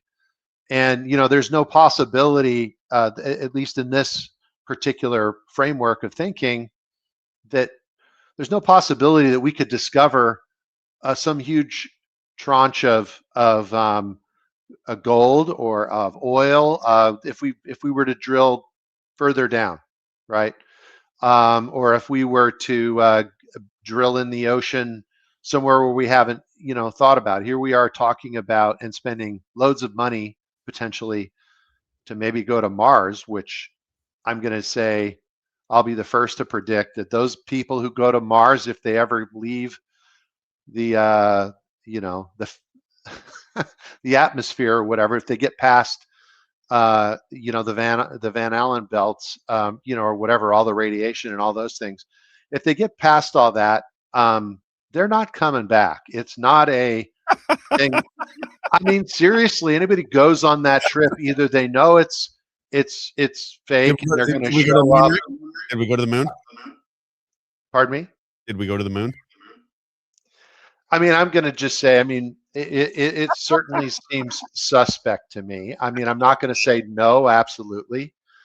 But I just have studied a lot of, I don't have it here. It's packed away. I have a press release from the I want to say it was like Apollo 13 or 14, you know, after the moon landing. I have a binder, which is like 300 pages or some huge binder that's for the press. And it was given to me. It's got a bunch of pictures inside, like, you know, actual NASA released, you know, photographs that are you know, brilliant color and all that stuff. And I had one of those when I was a kid, almost like a catalog of all the pictures taken around NASA and the moon landing. Wow. Well, yeah, this is like a manual, almost like, I mean, it has that, but then it's a manual that, like, it tells you every single thing about, like, that there's, you know, you could take the wire that's inside the command module and you could wrap it around the Earth like 10 times or something crazy like that. And, you know, all these data points that, you know, somebody from the New York Times or somebody from, you know, one of the news outlets, CBS or something, could then report on whatever they had. You know, they had so much information in there. But back to my real point here is that when we think of the BlackRock just pulled out of one of the biggest data centers in Virginia. They just decided, you know what, we're going to sell our stake in that data center because of all the pushback. Right. I think it's because there's no reason to build it. It's a waste of their investors' money. You know, you have just a massive amount of people that are now coming out and saying, even as recently as last week, Mark Zuckerberg, or people that are, you know, in these places. What's his face? You know, the guy from OpenAI. I just can't pull his name out of my head Altman? right this second. I have so many other names Sam in there Altman? right now. Huh? Sam Altman? Sam Altman. Yeah, Sam Altman. You know, you know, and then you have, what's his face, the guy with the hair, Carp. Yep. Palantir. From Palantir. And you know, that guy is going on a tear, and he's revealing stuff when he's talking, which you normally wouldn't really reveal. And there he's saying that, why are they charging money basically for large language models? Like, I pay $20 to ChatGPT, and then I pay you know, something similar, like $30 to Grok, and then I have all of them. So I use different ones, you know, to see which one comes up with the best answers. And some of them are better than others at various times, and then they get better than another one starts to improve. And so you can always kind of move around and see. ChatGPT happens to be the one that most people find to be the most evolved with certain things, but it, you know, it had this reputation of being pretty woke. And I ran into some difficulty using Grok with certain things. And like, particularly, I'll show you some of the imagery that I built. You know, you just ask for, you know, a really, I want a cool drawing about this, that, or the other. And Grok could not even give me a map of the Middle East. Yesterday we went through it, Rick. So we asked question, Isaiah did, and we asked Grok a question, or Isaiah did, that he knew the answer to. It gave him the wrong answer. So he started to press Grok a little bit, and then Grok gave us the right answer. I'm like, how does that work? How can you, it's almost like it's programmed not to give you certain information, but if you know the information, you go, wait a minute, this is what the information is. Yeah, and the information, Rick, was, I said, what's the tie between, I think, Peter Thiel and Tucker Carlson or something like that, or maybe JD Vance. And it's like, oh, there's no tie. And then we asked about this venture capital firm, Yeah, of course not. 1789 Capital, and said, oh yeah, they are connected. Yeah, so it's exactly. I mean, that kind of stuff. I just literally, I was doing an article that I will tell everybody where they can go see it. It's a pretty extensive and it's about 16 pages long. So it's, for an article, that's pretty long. It's about 10,000 words. It'll take you a half an hour to read it. For people who read stuff regularly, it'll be about a half an hour. But I think it's valuable information. But when I wanted to do a little test because my wife's been raving about Claude. And I hear great things about Claude. I got a buddy that's an executive in the shoe business. He said, you got to get Claude. It's amazing. What do you think? Just don't even bother. I mean, I literally, no. She's been using it for mostly like social relational types of things. Like, if I have this particular thing going on with, we have some stuff going on with my son. So she's using stuff like that, right? And it's given her answers. And I mean, she's satisfied with the answers. And so I thought, okay, well, she's kind of raving about it. What's the login? Let me try it out. And I put in something about history a couple of days ago, or it was actually a couple of days before the 4th of July. And I was just doing a little test, and I was like, so can you tell me about the infiltration of a fifth column into the America during the 1820s to the 1850s? And then if as you're watching it think, you'll see stuff click over, right? Like you'll see what it's reviewing. And it was the same, at least with respect to, ChatGPT, all these ones, I can always see not all of it, but it shows like some of the links that they're looking at. And I've already written this article, very extensive article, and had no problems getting the information that I needed. No pushback. Every once in a while, it might say, well, let's check the accuracy.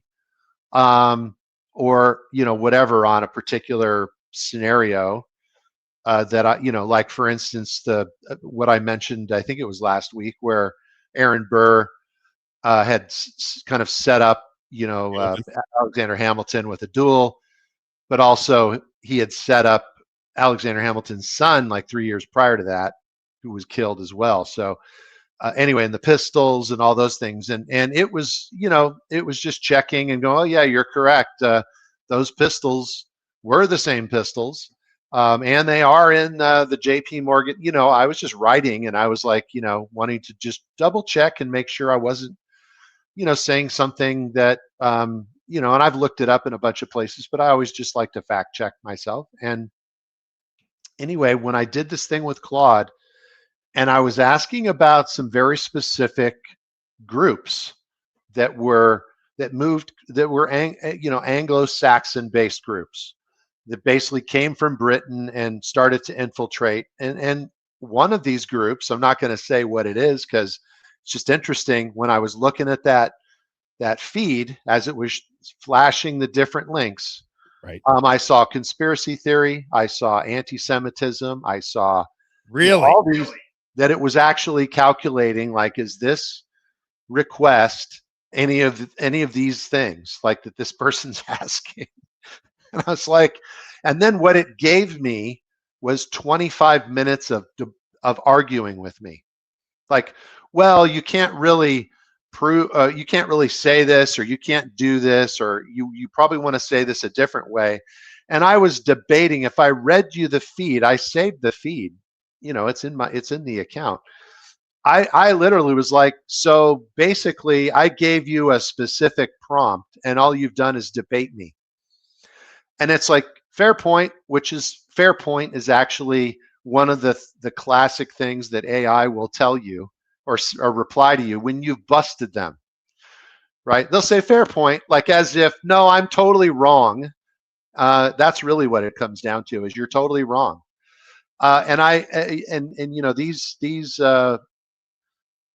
It really goes to what I was wanting to talk about a little bit, which is the fact that there's no there. You don't think that AI has the capabilities that they're telling us that it's going to have, do you?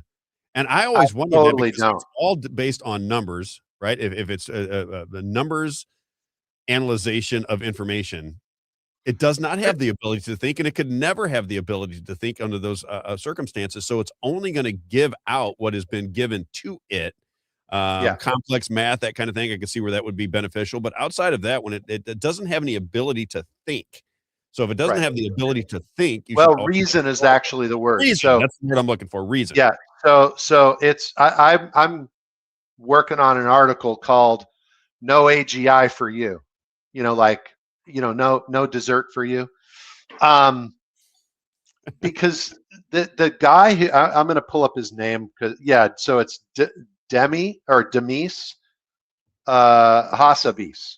So he ran Google's DeepMind. He even won a Nobel Prize.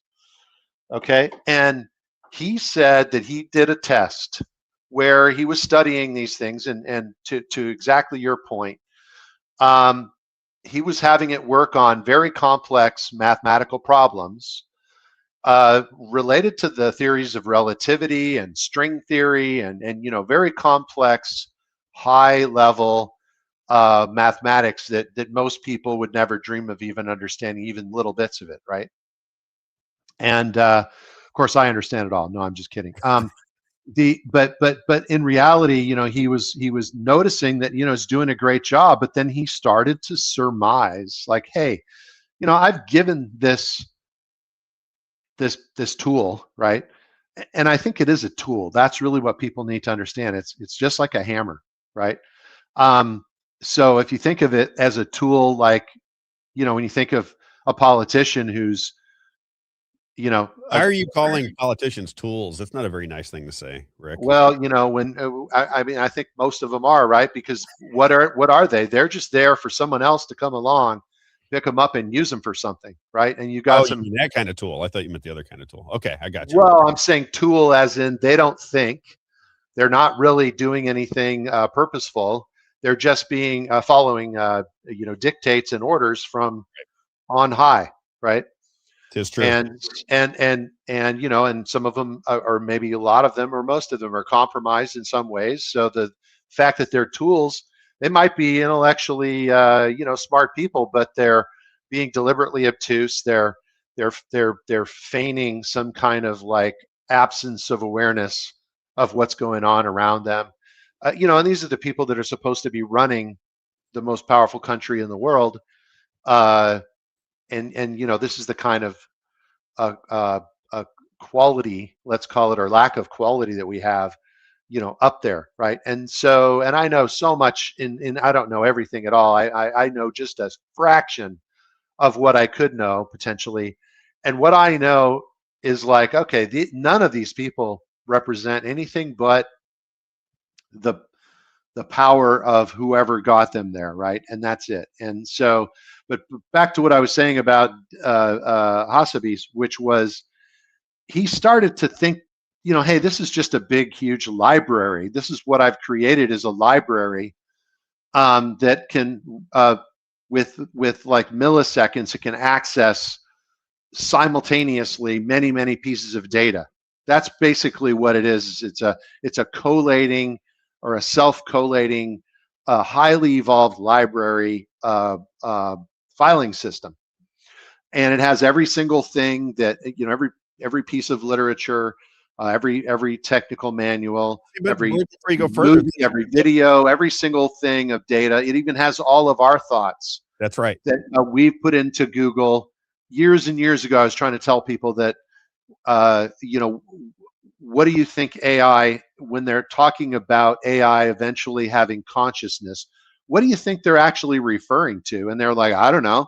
And I go, you think it's going to manifest in the same way that it does in human beings? Like it's this God created this consciousness that is connected to, the God, right? That's connected to God. We are a piece of God, right? Indivisible, by the way, means like you can't divide it. So we are literally a very small, on a, let's say, an atomic or subatomic level. That's what we are, right? We're a part of God in that way. So that's where our consciousness is derived from. See what? And if you think of this thing as being just this fancy library with incredible, near light speed, let's say, in terms of just its ability to think. But he was like, I gave it all the information that it has. So let me back it out for a second. Let me go and build a completely new machine from scratch, because you can't really erase stuff in these machines and then it forgets it. They've already done experiments like that where let's wipe its memory, let's make it like fond of owls, and then let's wipe its memory, and then we'll put in new information, and then we'll have it teach some other AIs. And so they've done that, and those, let's say the one AI that liked owls in a previous life now is back to square one. Anti-owl. Now it's teaching 10 other AIs about the things that it knows, and all of those 10 other AIs all of a sudden develop this fancy for owls. So it's very, very interesting. It's like a hallmark that you can't scrub out of that. So he started completely from scratch, and he built one where, I forget the day that Einstein was born, or the day he went to college, something like that. He was like, basically, let me just take and I'll fill this new AI with everything that was available up to like 1890, let's say. And it would be the exact same amount of information that Einstein had, and it would have been later. Let's say it was 1925. So what did Einstein have when he started cogitating and contemplating on the theories of relativity and time, space, and warping of time and the bending of space and all of those things? When did that start? And so he basically only gave that AI that much information so that if it was, let's call him, this AI was called Einstein, would he be able to take the existing information and come up with what Einstein came up with? I thought it was brilliant, right? And in fact, that AI could not do diddly squat. It fell all over itself. I've tried throwing just normal CPA like tax problems at both ChatGPT and Grok, and I know, what, let's say you give it a multiple choice answer question too, like, this is the problem and these are the 4 answers or 5, and it would give me an answer that was not one of the 5, and I'd be like, okay, wait a second, the answer, and I would know which one of the 5 the answer was. I mean, the answer is definitely one of these 5 answers, and it would come back and it would be like 0.2% difference, and I'd be like, that's not the answer, it has to be exact. And it would be like, okay, no, it's probably B instead, and it would give me the wrong answer, or it'd be really close to something, but it was never. And I went through this for a week, throwing different things at I was just like, how in the world? This is only like a year ago that I'm talking about. I take a lot of tests, so it's easy for me to just pull up a test and go, let me feed it some of this test material and see what it gives me and see if it's true, right? And I was studying for an exam, for a tax exam, and I'm like, this is just nutso, right? And so when you understand it from this perspective, now you even have people more recently, like a couple days ago, admitting or kind of retracting this idea that, remember when we said that there weren't going to be any jobs left because AI was going to basically take your jobs? Well, I think we got a little ahead of ourselves. That's literally been the narrative for the last few days, coming out of the hyperscaler companies. And these companies have been borrowing money hand over fist to the tune of trillions of dollars, trillions, $3, $4, $5 trillion. We don't even know the real number because it's private credit and it's private equity, right?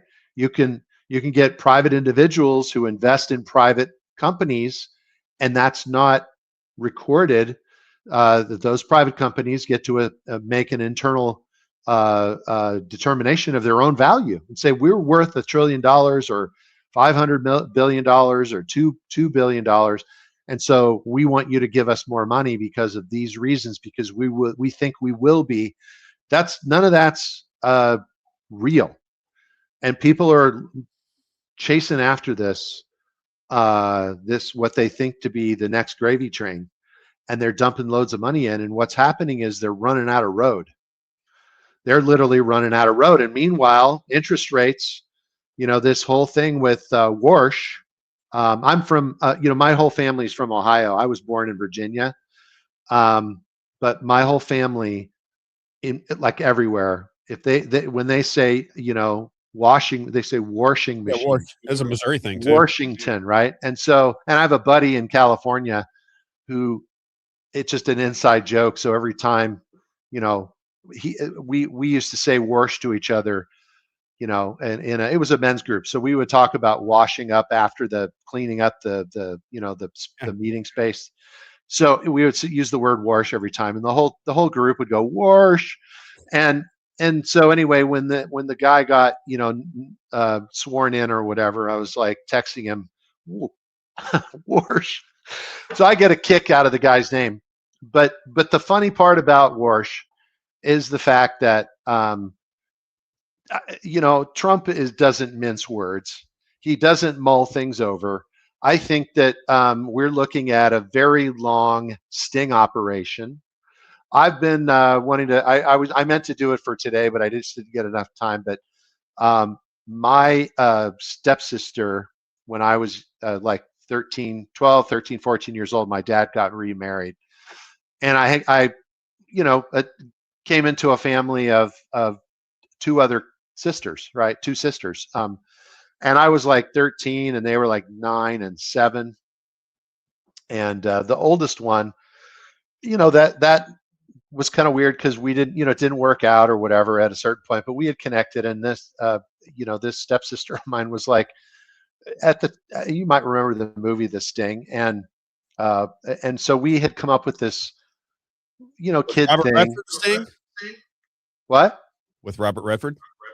Yeah, Robert Redford and Paul Newman, one of the best movies ever. Yeah, I love that. I'm gonna just share my screen here too. I got to ask you, when you say a sting operation, you're going to have to explain that, because Donald Trump fans will get very excited because they believe, especially a lot of the Q people, think the sting operation has been going on from the beginning. Yeah, I believe they're correct. And it may not be exactly what, there's so much signal, and then there's subterfuge. And in order to really conduct any kind of like, if you might remember back a few months ago, Trump said something in a public meeting like, yeah, I sent over the CIA to do a quote covert operation in Venezuela, I think is what he was talking about at the time. And the news people, it's like they ran out of the room and got into the phone booths and called their editors to report that they had this scoop that there was covert operations going on in in Venezuela. And I'm like, if it's a covert operation, he's not telling you, right? at a press meeting or at a luncheon or something that he's running covert ops. What are you guys are just total idiots, right? We have a bunch of idiots that are out there acting like professionals, like they think of themselves as professionals. They probably even went to journalism school. I've said that a million times. There is no journalism anymore because these people are just not smart enough to be journalists, because journalists are intuitive, inquisitive. They ask the right questions. They ask good follow-up questions. You don't see that in the media anymore, ever. It's a lost art. It's almost like it's completely gone. We were just talking about it yesterday. Rick, you were probably working yesterday, but Isaiah and I were talking about it yesterday. We went to Washington, D.C., right? Where all the House reps and all the senators are at. This is the most powerful institutions on planet Earth. Isaiah and I went there for a full day. We didn't see anybody in the halls. There's no citizens asking questions. There was no, if there was any kind of press corps, they were in separate spots to where you didn't see them. They weren't walking around knocking on doors. It's a controlled environment. There's nobody there to ask any questions. Isaiah, did you see anybody else there but us in the halls? Honest to God, maybe. No, I think it was just because it was that Taiwan day. There was just a couple people for the, that was it. Taiwan delegation, just talking to some people for some scheduled meetings. That's it.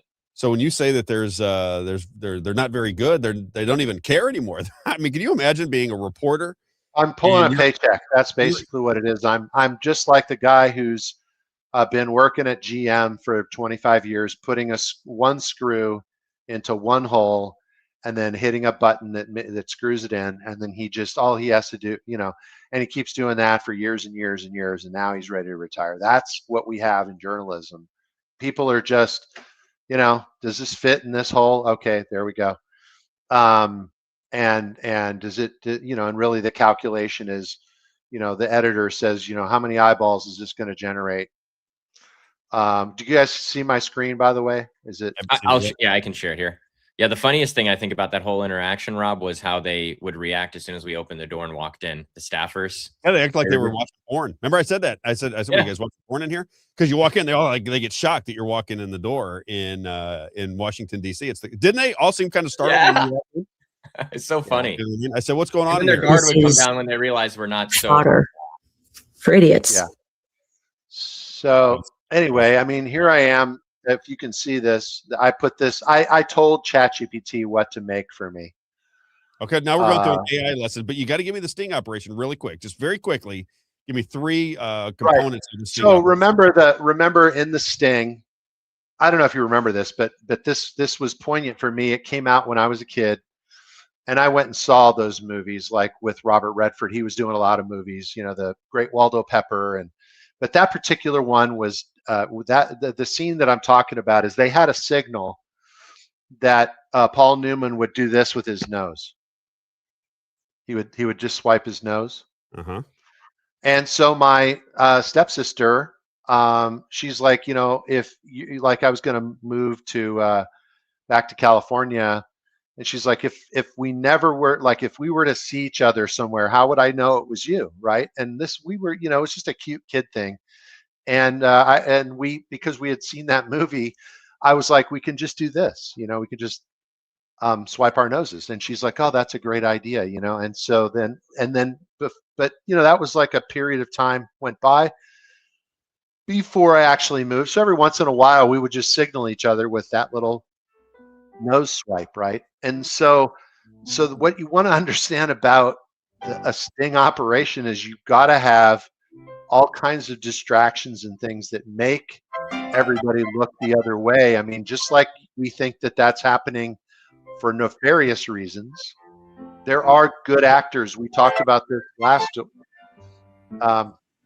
that some kind of music playing?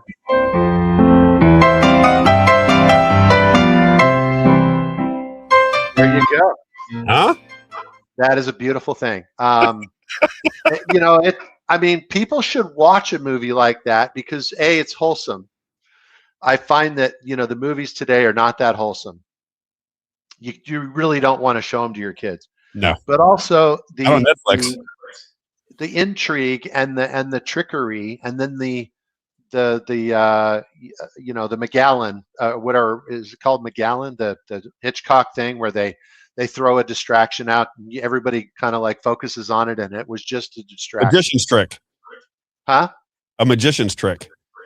No, it's actually it's called a McCallan or a McCowan, named after some person who originally gave Hitchcock the idea to like, hey, put a gun on the table, and everybody will think that's part of the intrigue or whatever, and it was a distraction. So that's called I can't remember the exact word or name, but know that in order to do anything like to take down, like here's what we're dealing with, right? So I also had AI build this for me, and I just had to I told AI I want George Washington looking tall and proud and dignified, and I want to see the the Declaration of Independence, and I want to see the Statue of Liberty sort of tipping over. And then after it gave it to me, I said, it needs to have some scaffolding though, because here we are trying to like straighten it out, right? And so and this is really truly what we have going on right now. Our country has been ravaged by these powers, right? By these original people who are long dead, right? You're going back to the Fabian Society. Okay. Why am I getting that backdrop on you? They're the planners. These are the elite planners who literally set in motion all of the various things that would dictate, various levels of administrative and social governance. And then you have, the financial. There's John Maynard Keynes. There's Greenspan, right? There's J.P. Morgan. There's Jeremy Bentham. You have Cecil Rhodes over here, who basically was one of the most brutal individuals in history. Not nearly as brutal as this guy in the middle, who's John Temple. He's known as Lord Temple. Lord Palmerston actually is his formal title, who's responsible for hundreds of millions of people being killed when we only had 500 million people. So he ran, the British government, was in British government for almost 50 years. And then you have the Darwinians, the Huxley brothers. This is Huxley, the dad, who then had, 2 sons. You have Darwin, and then you have this guy, Herbert Spencer, who coined the phrase survival of the fittest, right? And so these all came out of the Fabian Society, whereas Cecil Rhodes and the Rhodes Scholarships basically formulated the second branch, to give us the illusion of having 2 choices, right? But really, we want to look at all this stuff as a stacked, a stacked level of class structure, right? Where it's everything kind of funnels up. And these 2 guys over here, that's Albert Pike, who created the KKK, who was very involved with Andrew Jackson, right? And Andrew Jackson. Pike, the one that is, they said is the one who wrote that we're going to have 3 world wars. Wasn't it him? Yeah, I think you're right about that. Or it was this guy here, which is, gosh, what's this guy's name? This is the Knights of the Golden Circle. So he ran the Knights of the Golden Circle, this guy. And I think Isaiah's in the Knights of the Golden Circle. Isn't that you, yeah, Isaiah? hopefully not. Oh yeah, I started that. But I mean, then these are the presidents who died in office. And I mean, Andrew Jackson was Treasury Secretary. He was not in office at the time, but he was a former Treasury Secretary, right? But you got Zachary Taylor, William Henry Harrison, of course, Abraham Lincoln, James Garfield, William McKinley, Warren Harding, FDR, and then John F. Kennedy. And then in the same year that James Garfield was assassinated by, I guess who? Lone gunman. A lone gunman blew up the Tsar Alexander II in Russia, and then this guy here was poisoned. This was Benjamin Disraeli, who was a very distinct and long-running, like he was prime minister. He was a part of the foreign office, foreign secretary in Britain. And then you also had an anarchist movement that actually held a convention in 1881 to teach people how to assassinate foreign leaders. I was just listening to this, Rick, the other day. It was just yesterday. I was almost going to put it on the show. And it was a military member just recently saying that the reason that the assassinations are all conspiracies, the big ones. He said, but the conspiracy is to make it look like a lone gunman, because if it's a lone gunman, then you can just throw it away. There's no conspiracy. And it's just, it was a crazy person who did it. And he kind of walked through how the intelligence agencies planned months and months for false flags and assassinations. He goes, but then the host country that might have a care for this person always has to look like it's a lone gunman. He goes, and that's been the history of false flags throughout the world for the last 200 years.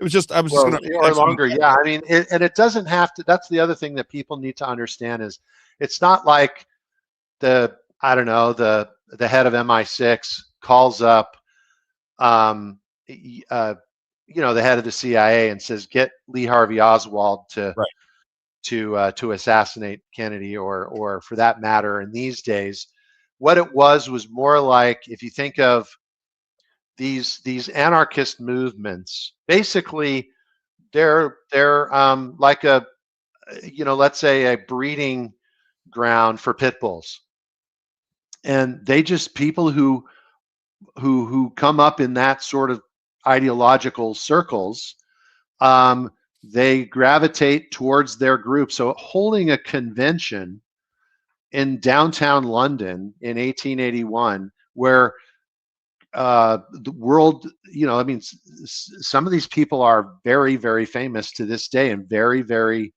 like almost cultish, where people still follow these individuals. And so they would hold this big convention, and whoever really, an anarchist believes in zero government, right? They want anarchy. That's the whole point. Like zero government is their solution, which isn't a solution, right?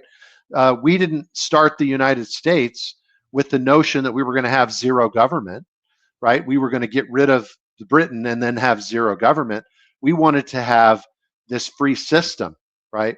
We wanted to have a system that was designed around the economics that would then lead to you give people the opportunity to pursue happiness. That's literally what Alexander Hamilton did. He created a system, an economic system that was he was looking at the documents, the Constitution and the Declaration of Independence, and how can we set this up so that, and it really comes down to where you have to have private credit or a form of credit that is where it's instead of being directed to big banks or central banks or anything like that, it has to be directed to the production of value, like productive value. So building something that then can create something else, right? And then you have to have a bank in which to lend that credit to. And so you can't just like snap your fingers like the anarchists or the like libertarianism, which I would have called myself libertarian probably most of my life. If I take a test, it says I'm a libertarian, one of those tests with the boxes. Yep. And it puts you in one corner or the other, and it says I'm libertarian. And I didn't know that until I took the test. I thought I was I voted for some Democrats in my life. I voted for Republicans, and I just kind of looked at what is the person talking about doing and what have they done in the past. And then let's hope, I'll pray. I'll vote for that guy, pray for him, and then I'll cross my fingers and hope that he's not promising to do what he says and have his fingers crossed behind his back, right? And it always, we always came up, the Joker, right? That's the card I would with whoever became president or whoever, and whoever I thought was doing things right. Now, were they bad people? No, they had this big octopus on top of their back, right? And these people never had set up a system where, you have to, the claim that there's a requirement for there to be a communication with an assassin of some sort. No, you just have to create the structure so that those people can flourish, and then you push everybody together, which with what's called stasis, which is basically internal conflict. You create stasis, and stasis is really the foundation of what we've been living under. The article that I wrote, and this was actually the header picture for my article was this. Was basically this idea that Thucydides, who's an Athenian general from the 4th, or really the 5th century BC, there was a plague, but in the meantime, the stasis was already there. The internal conflict within the cities of Greece and within and between the city states. So you have Sparta and you have Athens are the two city states that really went to town on each other, right? And the Spartans, of course, won. Sparta! And so, that whole thing, he wrote a book. He was the very first person to actually be part of a battle or a war, and then actually take down the notes and then commit those notes to like, a book. It's all in ancient Greek, so you have to read translations of that, and then there are people who've done analyses of that. So, but the idea of stasis, it's actually a Greek word, and it talks about internal conflict, that is, or civil strife. And so the people of Athens didn't really know. And you think of our country as like, just think of what I'm describing as 2018, 2017, 2016. And then all of a sudden, what happens? We get a plague, a pestilence. That happened in Athens. And so they crowded all the people together to kind of protect them behind the walls of the city. And the pestilence kind of like magnified, right? And then the Spartans came along, and Athens was weak, right? And they were able to sack Athens. And of course, this guy Thucydides, who was a general, was trying to repel that attack, and he was not able to. It was unsuccessful, and he was exiled over it. And then he took all of his notes, and he wrote this long thesis about stasis and how this different stressors, like, he actually even got sick from this pestilence, from this plague, and nearly died, and many people died, and it was horrendous. And it spread from northern Africa across the Mediterranean and went into Greece. It's kind of how it ravaged all of those places. But in the meantime, he survived that, and then he survived the war, right? The Peloponnesian War is what it's called. And so when you start to understand what he's talking about, and you go, wait a second, that sounds like the last 10 years in our country. And I've been saying this to people for a while. This stuff is not new. These concepts and these human nature, has not really changed in any real significant way over the last 10,000 years. I mean, maybe in the last 300 years, we've seen some refinements. But the basic genetic makeup and the sort of fight or flight, the lizard brain, the ways that people view, these people are elites, right?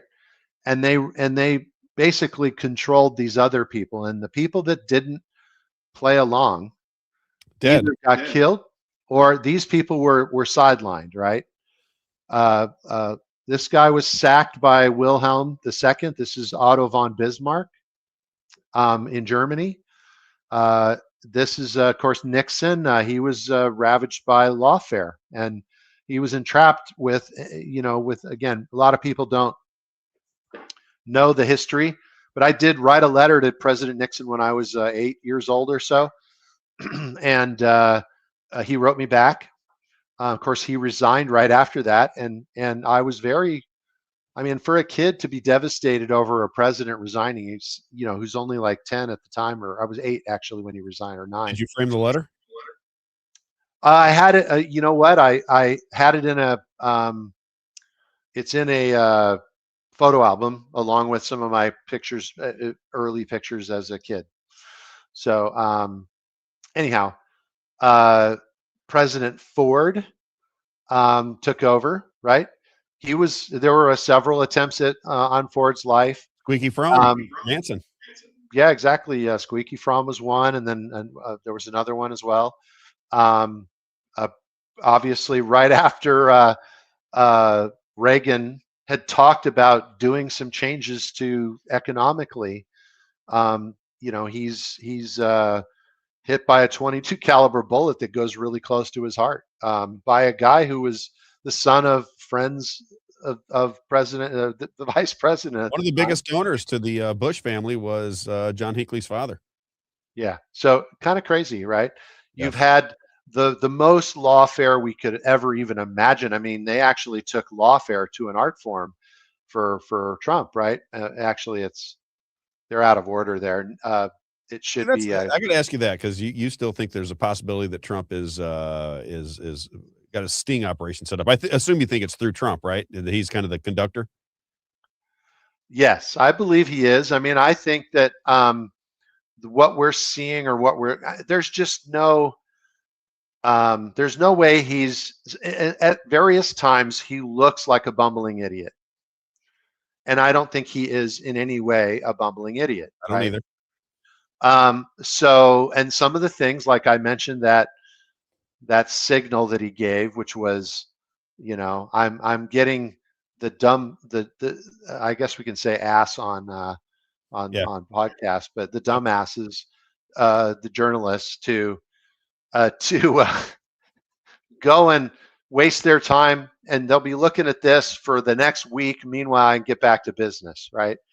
And so I think that some of what he does is that, but it is a sting operation that is being waged against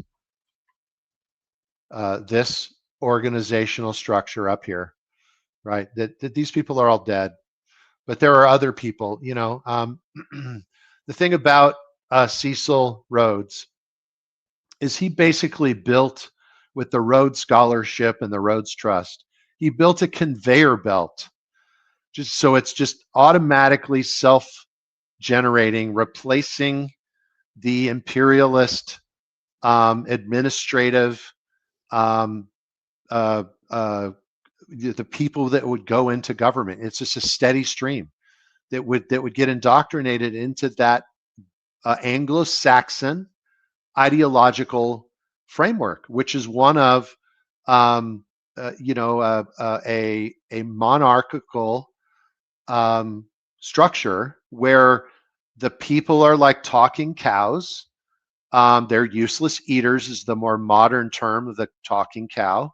The chattel is what they used to call them in the 19th century, right? So we're just like cattle, but chattel is kind of like you put the H in there, and that's the human aspect of it. We're like, walking, talking cows. That's according to these people. And you had the Fabians who set up the whole social structure, the welfare structure. There's a book on my shelf called, what is it called? It's just a nutty book. What do you think the outcome of this sting operation is supposed to be, Rick? How will we know whether it was or wasn't? I don't know. Well, they thought they were free. That's a good book. The Collapse of Globalism, The End of America, The Grand Chessboard. I must have put it somewhere else. Oh, here it is. Life at the Bottom. Life at the Bottom by Theodore Dalrymple. He's a Brit. And he was basically a psychiatrist. And it's a searing account of life in the underclass in Britain. And what kind of worldview that actually creates an underclass, because there's so much wealth on this planet. I mean, honestly, there is so much wealth. The amount of resources are, that is fundamental to this guy right here, right in the middle. There's Malthus, Thomas Malthus. He talks about limits on growth, that the population will grow exponentially, and the food, basically at the time he was just talking about food, but mainly in terms of just resources, will fall behind and won't be able to keep up with the population. Well, he was off by, exponential. It's not even a calculable way. He was so far off, just like any of the other people who follow the Club of Rome, the climate, the climate and the Club of Rome and the limits to growth. Those are all Malthusian branches, right? These are people that believe that the useless eaters like me and you would mess up the whole situation, because if we grew too big, we would outgrow our resources, and they had to keep us from growing too big not to outgrow our resources. Correct? Is that yeah, and it's very depressing. It's just dark and depressing, and it actually turns mortality. So the idea of dying, right? Yep. is fundamentally, let me see if I can pull up his quote here real quick, because it's so awful. You just cannot even fathom that a person thinks this way, right?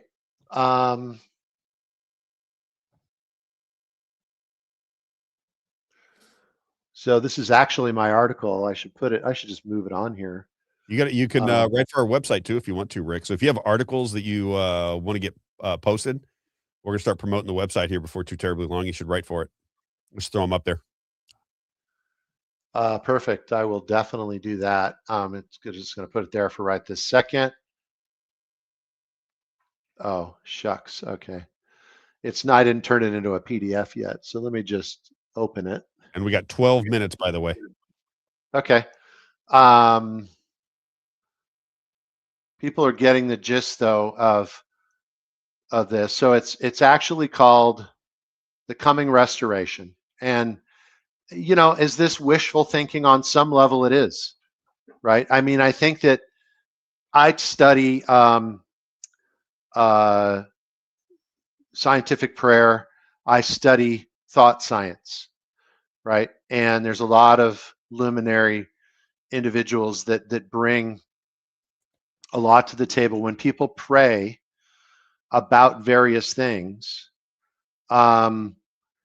that just lifts you up. And that's if we're praying for the wrong thing because we're not saying the right things to God, we're going to get whatever we pray for, even though it's not what we really meant to pray for. Like, please take away my cancer is not a prayer that you want to, please bring a healing, right? That's the way you would pray. That's a completely, that turns things on its head with respect to how some people maybe understand even God or whatever. But fundamentally, I'm a baptized Christian. I'm working to be saved, right? And so I'm working every day to try to fulfill what is in the Bible as far as that describes my salvation. So this is what he said.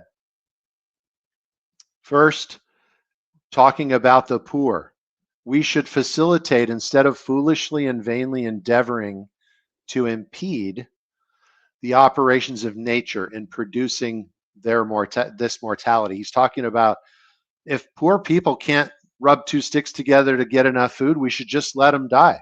That's what he's saying there.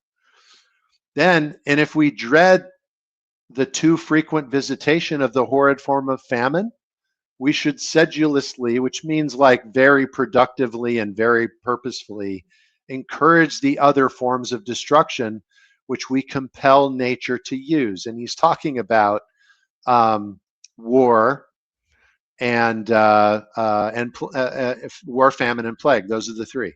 Instead of recommending cleanliness to the poor, we should encourage contrary habits. In our towns, we should make the streets narrower, crowd more people into the houses, and court the return of the plague. This is the guy who basically is one of the fathers of modern monetary or economic policy that we still live by today. So do you think things are going to turn out well for us? Gosh, no. I was going to say it's a pretty obvious answer. Seriously, this is what's driving John Maynard Keynes. If we go back to the pictures, he was a Malthusian. He was part of the Malthusian Society. He was also it's not called the Malthusian Society. It's the Eugenics Society and the Malthusian Society, whatever the actual name of that is, right? He was like he took that and he infused it in to our economic policy.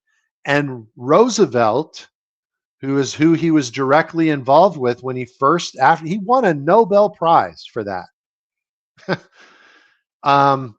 He has a book called The Economic Consequences of Peace. So we're never going to know, I don't think. Huh? I don't think we're ever going to know. Well, no, right. We're never going to know. He does. They don't want peace because peace does not when I tried to somehow infuse the idea that J.P. Morgan was responsible for the bank runs in 1907, and I was having, the spell check done with AI, it was telling me, this is probably dubious information. And I'm like, okay, ignore, add to dictionary, right? Because that's my dictionary. I have plenty of information, but when I could find probably a dozen people besides the Tsar Alexander II, who was in favor of the American system of political economy, right? Who was doing the same things in his country. That's what the reason that Otto von Bismarck was sacked by Wilhelm II was because he wanted to produce the economic benefits for the benefit to lift up the German people. And what he said was the success of the United States in material development is the most illustrious of modern time. The American nation has not only successfully borne and suppressed the most gigantic and expensive war of all history, he's talking about the Civil War, but immediately afterward disbanded its army, found employment for all its soldiers and Marines, paid off most of its debt, given labor and homes to all the unemployed of Europe as fast as they could arrive within its territory, and still by a system of taxation so indirect as not to be perceived, much less felt. Because it is my deliberate judgment that the prosperity of America is mainly due to its protective laws, which are tariffs. I urge that Germany has now reached that point where it is necessary to imitate the tariff system of the United States. Now, he managed to stay in power for 11 more years before he was doing back channel communications with Russia because Edward VII of Britain, who then became king, was trying to instigate World War I back in the 1870s. When he was saying this, he was trying to do that. And everybody who kind of is familiar with, people who are familiar with this information knows that, and Mackinder, which I've mentioned to you before, we started talking about that one of the first times we spoke, I think I mentioned the Heartland theory. The hugest fear that Britain had going way, way back. I mean, this was an essay he wrote in 1904 where he talked about the geographical pivot of history. And most people who look at it go, it's just a bunch of maps. But it was a whole body of work. He comes out of Cecil Rhodes and Oxford. So he's on this side of the tranche, right? We have two branches, right? Which is that fake, illusion of choice, which actually is a seductive way that they've pulled people in, is we'll give you choice, right? That's like, I kind of can look at it like it's horizontal, but really the way that they're governing us is vertical, it's stacked, and it's class oriented. So if you think of it in that sense going forward, you'll have a better time of seeing how these things operate. And these are pivots, right? And at any given time, an assassination like the ones that happened in 1881, where 3 people were assassinated in the same year. And then you had at the same time, that anarchist movement was not just allowed to be in London and have their convention, their global convention, but then they were allowed to go out and actually flourish. Think of BLM or Antifa. Those are the modern versions of, that same kind of concept, which is you just let these people commingle and discuss and plan and don't, if they get put in jail, just let them out right away, because they'll go back to their cells, right? Their sleeper cells, and they'll sit there and continue to conspire. And all we have to do is put people in the position of potentially being at risk of an assassination. Put Charlie Kirk out in the middle of a bunch of people with no bulletproof vest on and just without a piece of glass, bulletproof glass to and just let him.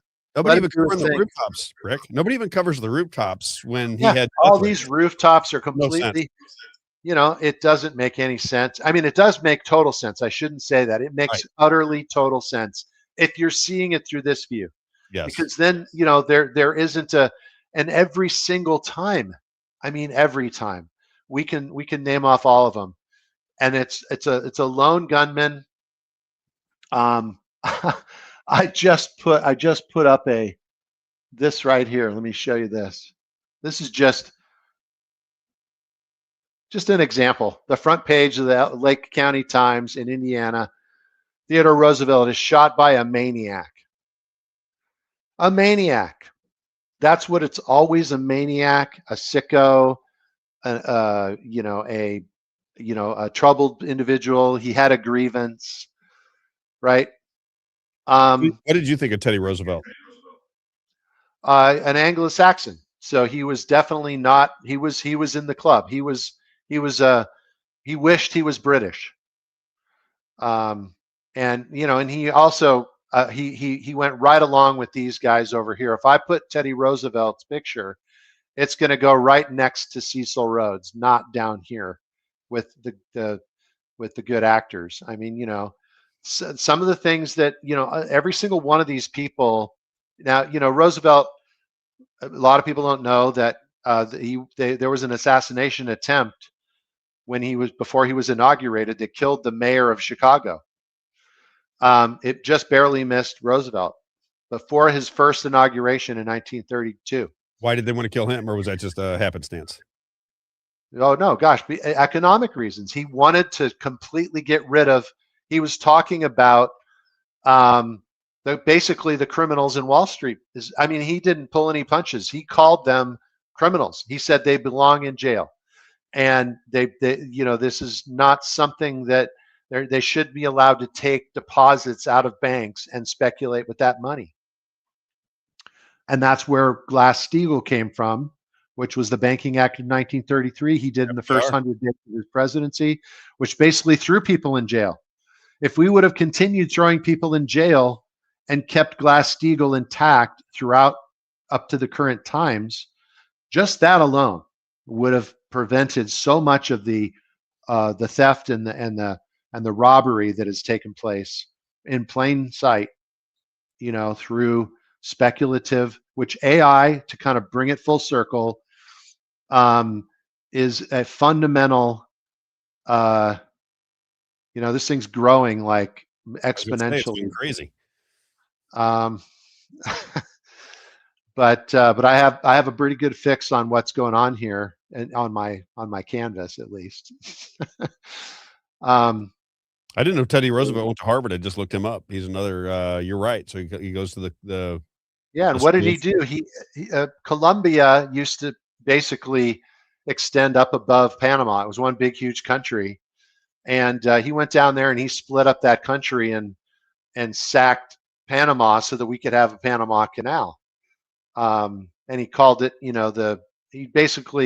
called it the Roosevelt Corollary, which was a corollary to the Monroe Doctrine. And, all he did was kill he basically bombed. It was one of those ones where they're bombing everything.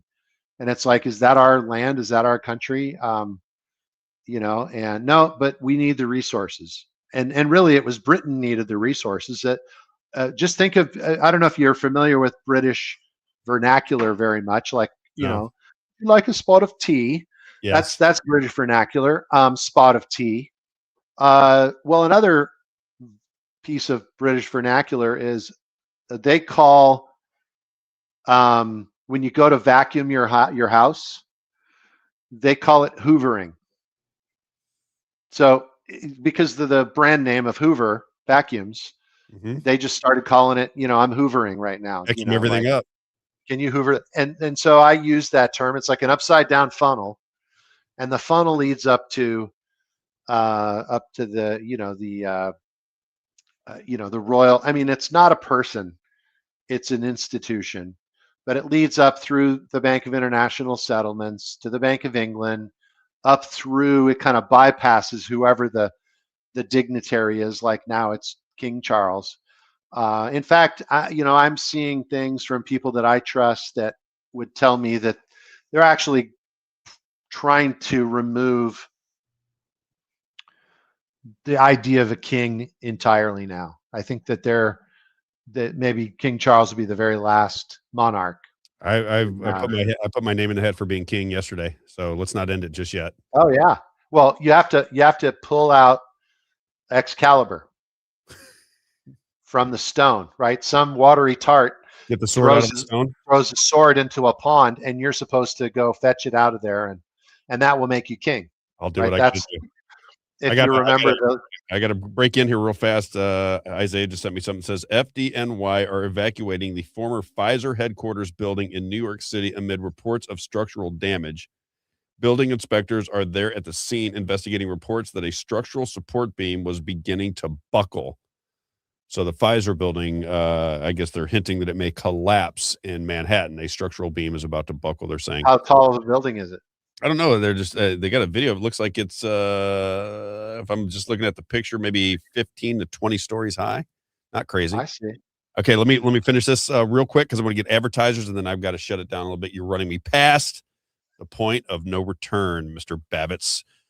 When you get your oil change, Rick, you got to remember it's always Valvoline Express Care, Rick. You can't forget that. So all of your customers, all of your clients, your family members, and your friends, when it's time for an oil change, it is our good friend Tony Clark at Valvoline Express Care. If you need any kind of coupons, it's Valvoline-Express Care. They have locations in Highland, Illinois, Warrenton, Missouri, Cape Girardeau, Missouri, St. Peter's Parkway, Mid Rivers Mall Drive, Troy, Illinois, and Lee May Ferry Road. 15 minutes from Bay to on your way. No appointments, no sales pressure, no nonsense at Valvoline Express Care.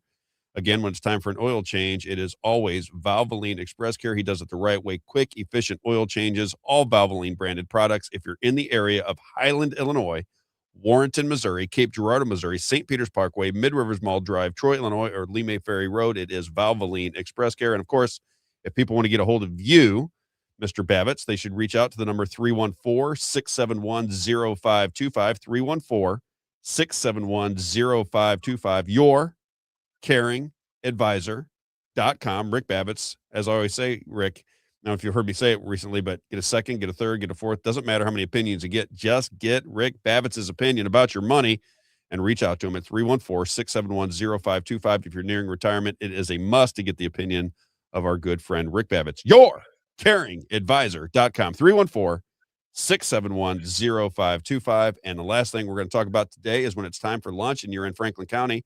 We all know the deal. You've been there many times with me, Rick. It is Moe's Pizza, delicious salad and pizza bar. God owns the place. He just works there. When you're out in the area and you have any kind of gathering, whether it be a birthday party, anniversary, political meeting, or Bible study, it's always Moe's Pizza. Great pizza, great salad, great food, great people, great environment, all in Washington, Missouri at the corner of Grand and 5th Street. It is Moe's Pizza. When it's time for lunch and you're in the area, Moe's Pizza, get there. All right, Rick, that's all the time I got today. I don't know where it is. Did Isaiah take off on me? He might have. I think he had something to do with his wife. He might have left on me. Let's see if he's in here real fast. Hopefully you know where the master switch is. Oh, I know how to get it done now. Okay. Yeah, he may have taken off because I know he was going to spend some time with his wife today. Rick, great to see you. Always enlightening, man. You got some good information. You got to tell me, though, at some point. I'm going to give you two things that I want you to talk about next week, if you don't mind. Sure. Catherine Austin Fitts says that $21 trillion is missing from the Pentagon. That's all? 21 trillion. That's the small number, I guess, but it's $21 trillion. She basically says that there's a theft going on of resources and taxpayer money, and it's running through the Pentagon, and it's FISA B or FASA B56, FASAB 56. I need to understand it. I need people that understand that just a little bit better for me.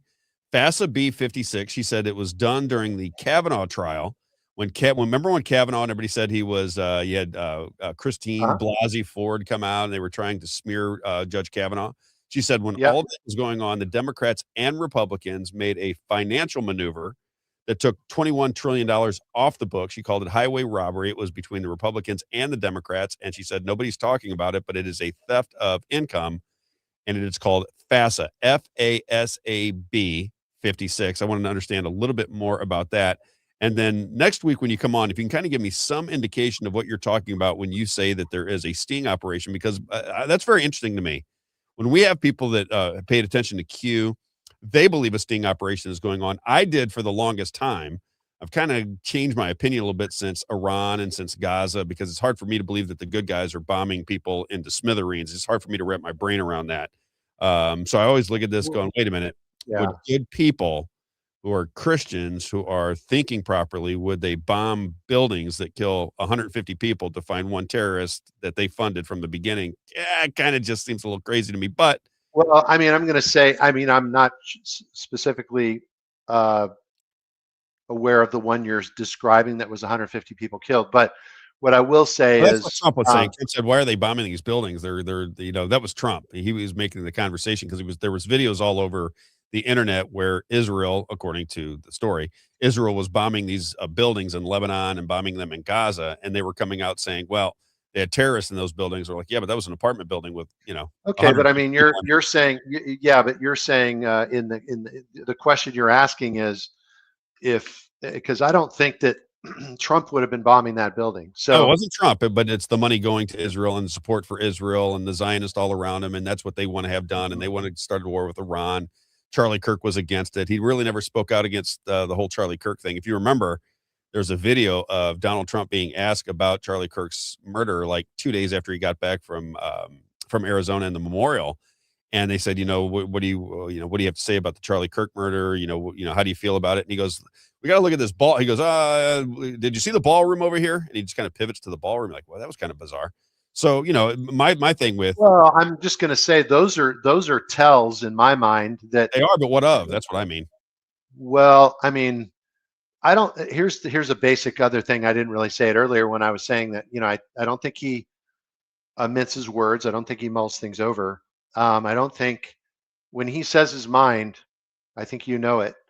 If he doesn't say something, or if he changes the subject, or if he says something just stupid, I think it's to make you think something else. And so I just think that there's lots of stuff that he can't say. He gets other people to say for him. So there is a whole group of people that are out there that are in this podcast sphere, just as the new medium of this type of news, and we don't know exactly who they are. I have some suspicions in terms of, but the people who are, let's say, were formerly friends with Trump or seem like they were aligned, and now all of a sudden they're talking badly about Trump. I'm going to say there's a fairly good chance that those people, in fact, are still friends with Trump, like or an still. MTG. Yeah, I mean, it could be her, Thomas Massey. I mean, it could be that those guys are saying the things that Trump can't say. You could throw Tucker Carlson into there. You could throw.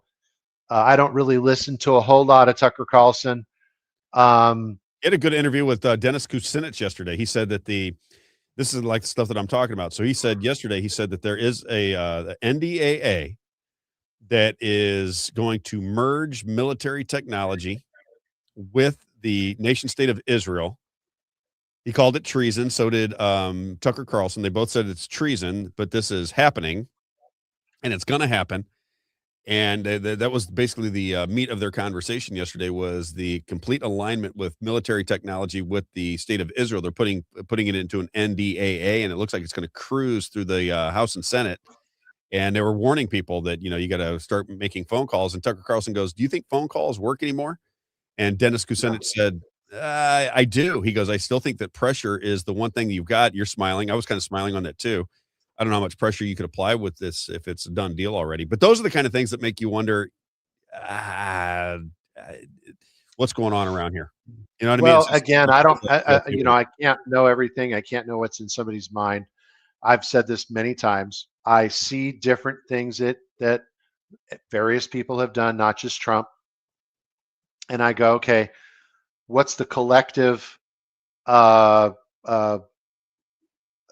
that I can make from those things that I've seen happen? What's interesting is that there have been, quote unquote, helicopters get shot down or bombings that have happened. And we, out of any, let's say, American adventurism, any campaign or regime change or any of the things that we've done in the past, this would be one of the ones where we've got nothing. They're not showing us anything. Like they're not. They've even like blacked out all of the satellite imagery in that region so that no one can see it. And so we can't do like bombing assessments. Right. You know, it was the capabilities, even for your average journalist, you could go to a particular website and look up damage.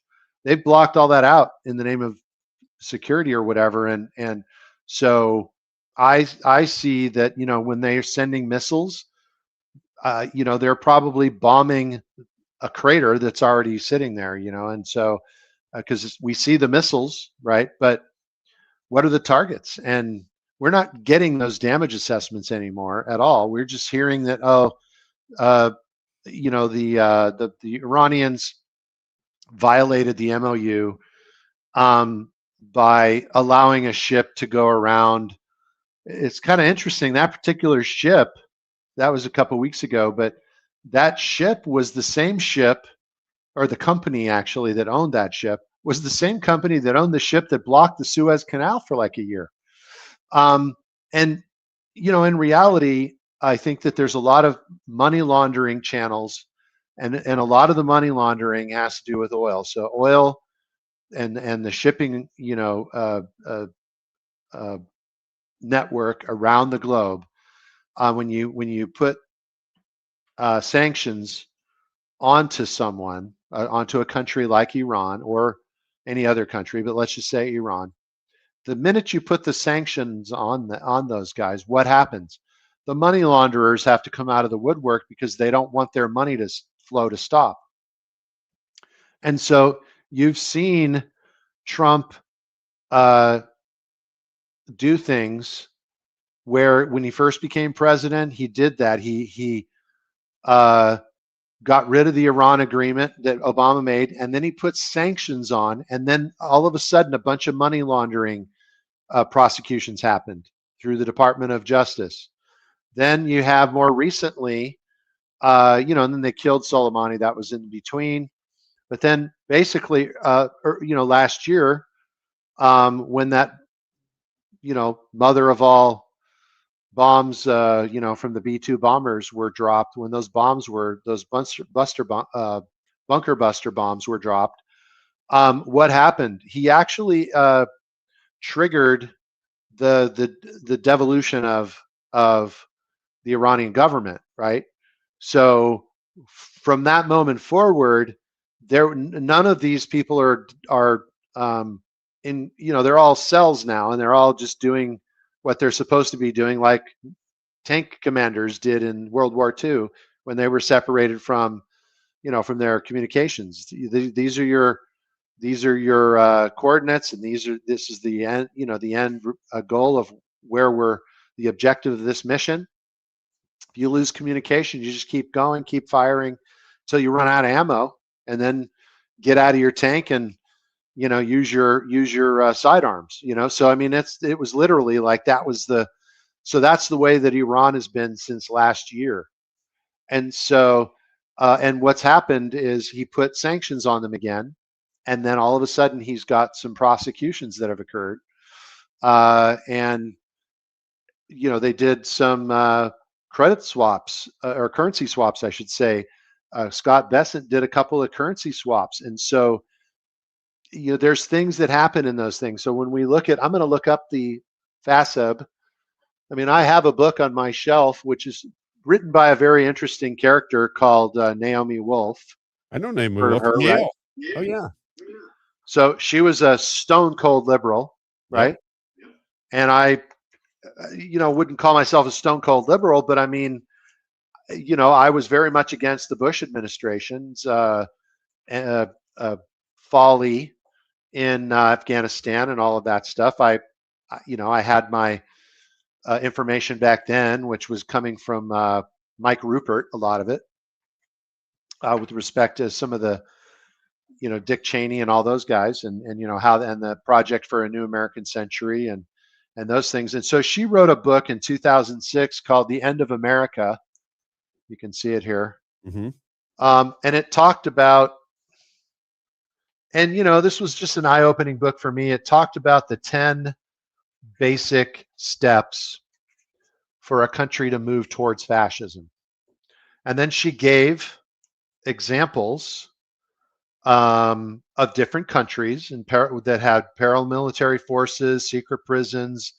They would invoke external and internal threats to their, around their country, arbitrarily detaining us and releasing citizens, infiltrating citizen groups, right?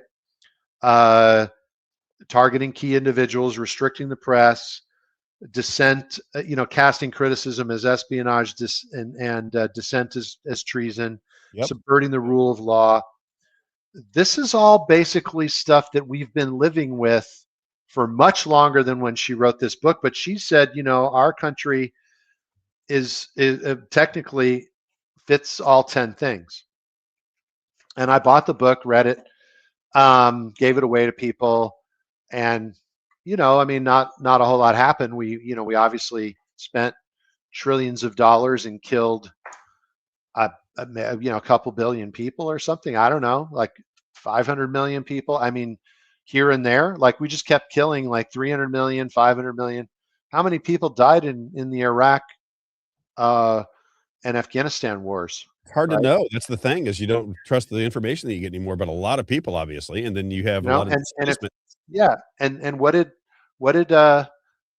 Malthusian, what is the Malthusian vision? Is war, famine, and plague. So that's what kills off the population, and it's war is just as good as any.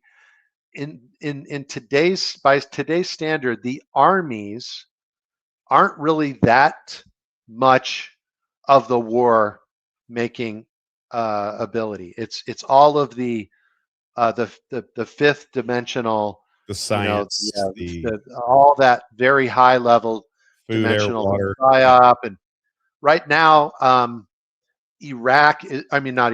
Ukraine is supposedly in an utter state of collapse internally. They have barbed wire surrounding the entire country because people are trying to escape.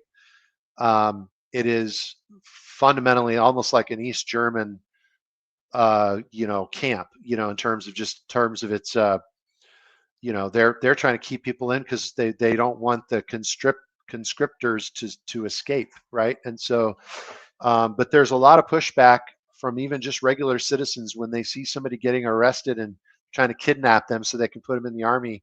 Now people are actually, crowds will gather and stop it from happening, right? And I mean, I've always said here in America, ICE.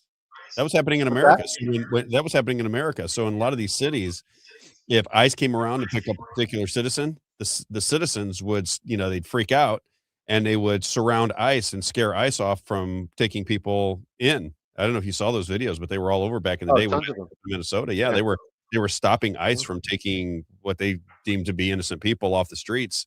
So it does. Yeah, but that's part of that anarchist. That's part of that anarchy movements that are out there. But what I'm talking about is this idea that Ukraine was always a sacrificial lamb, no matter what.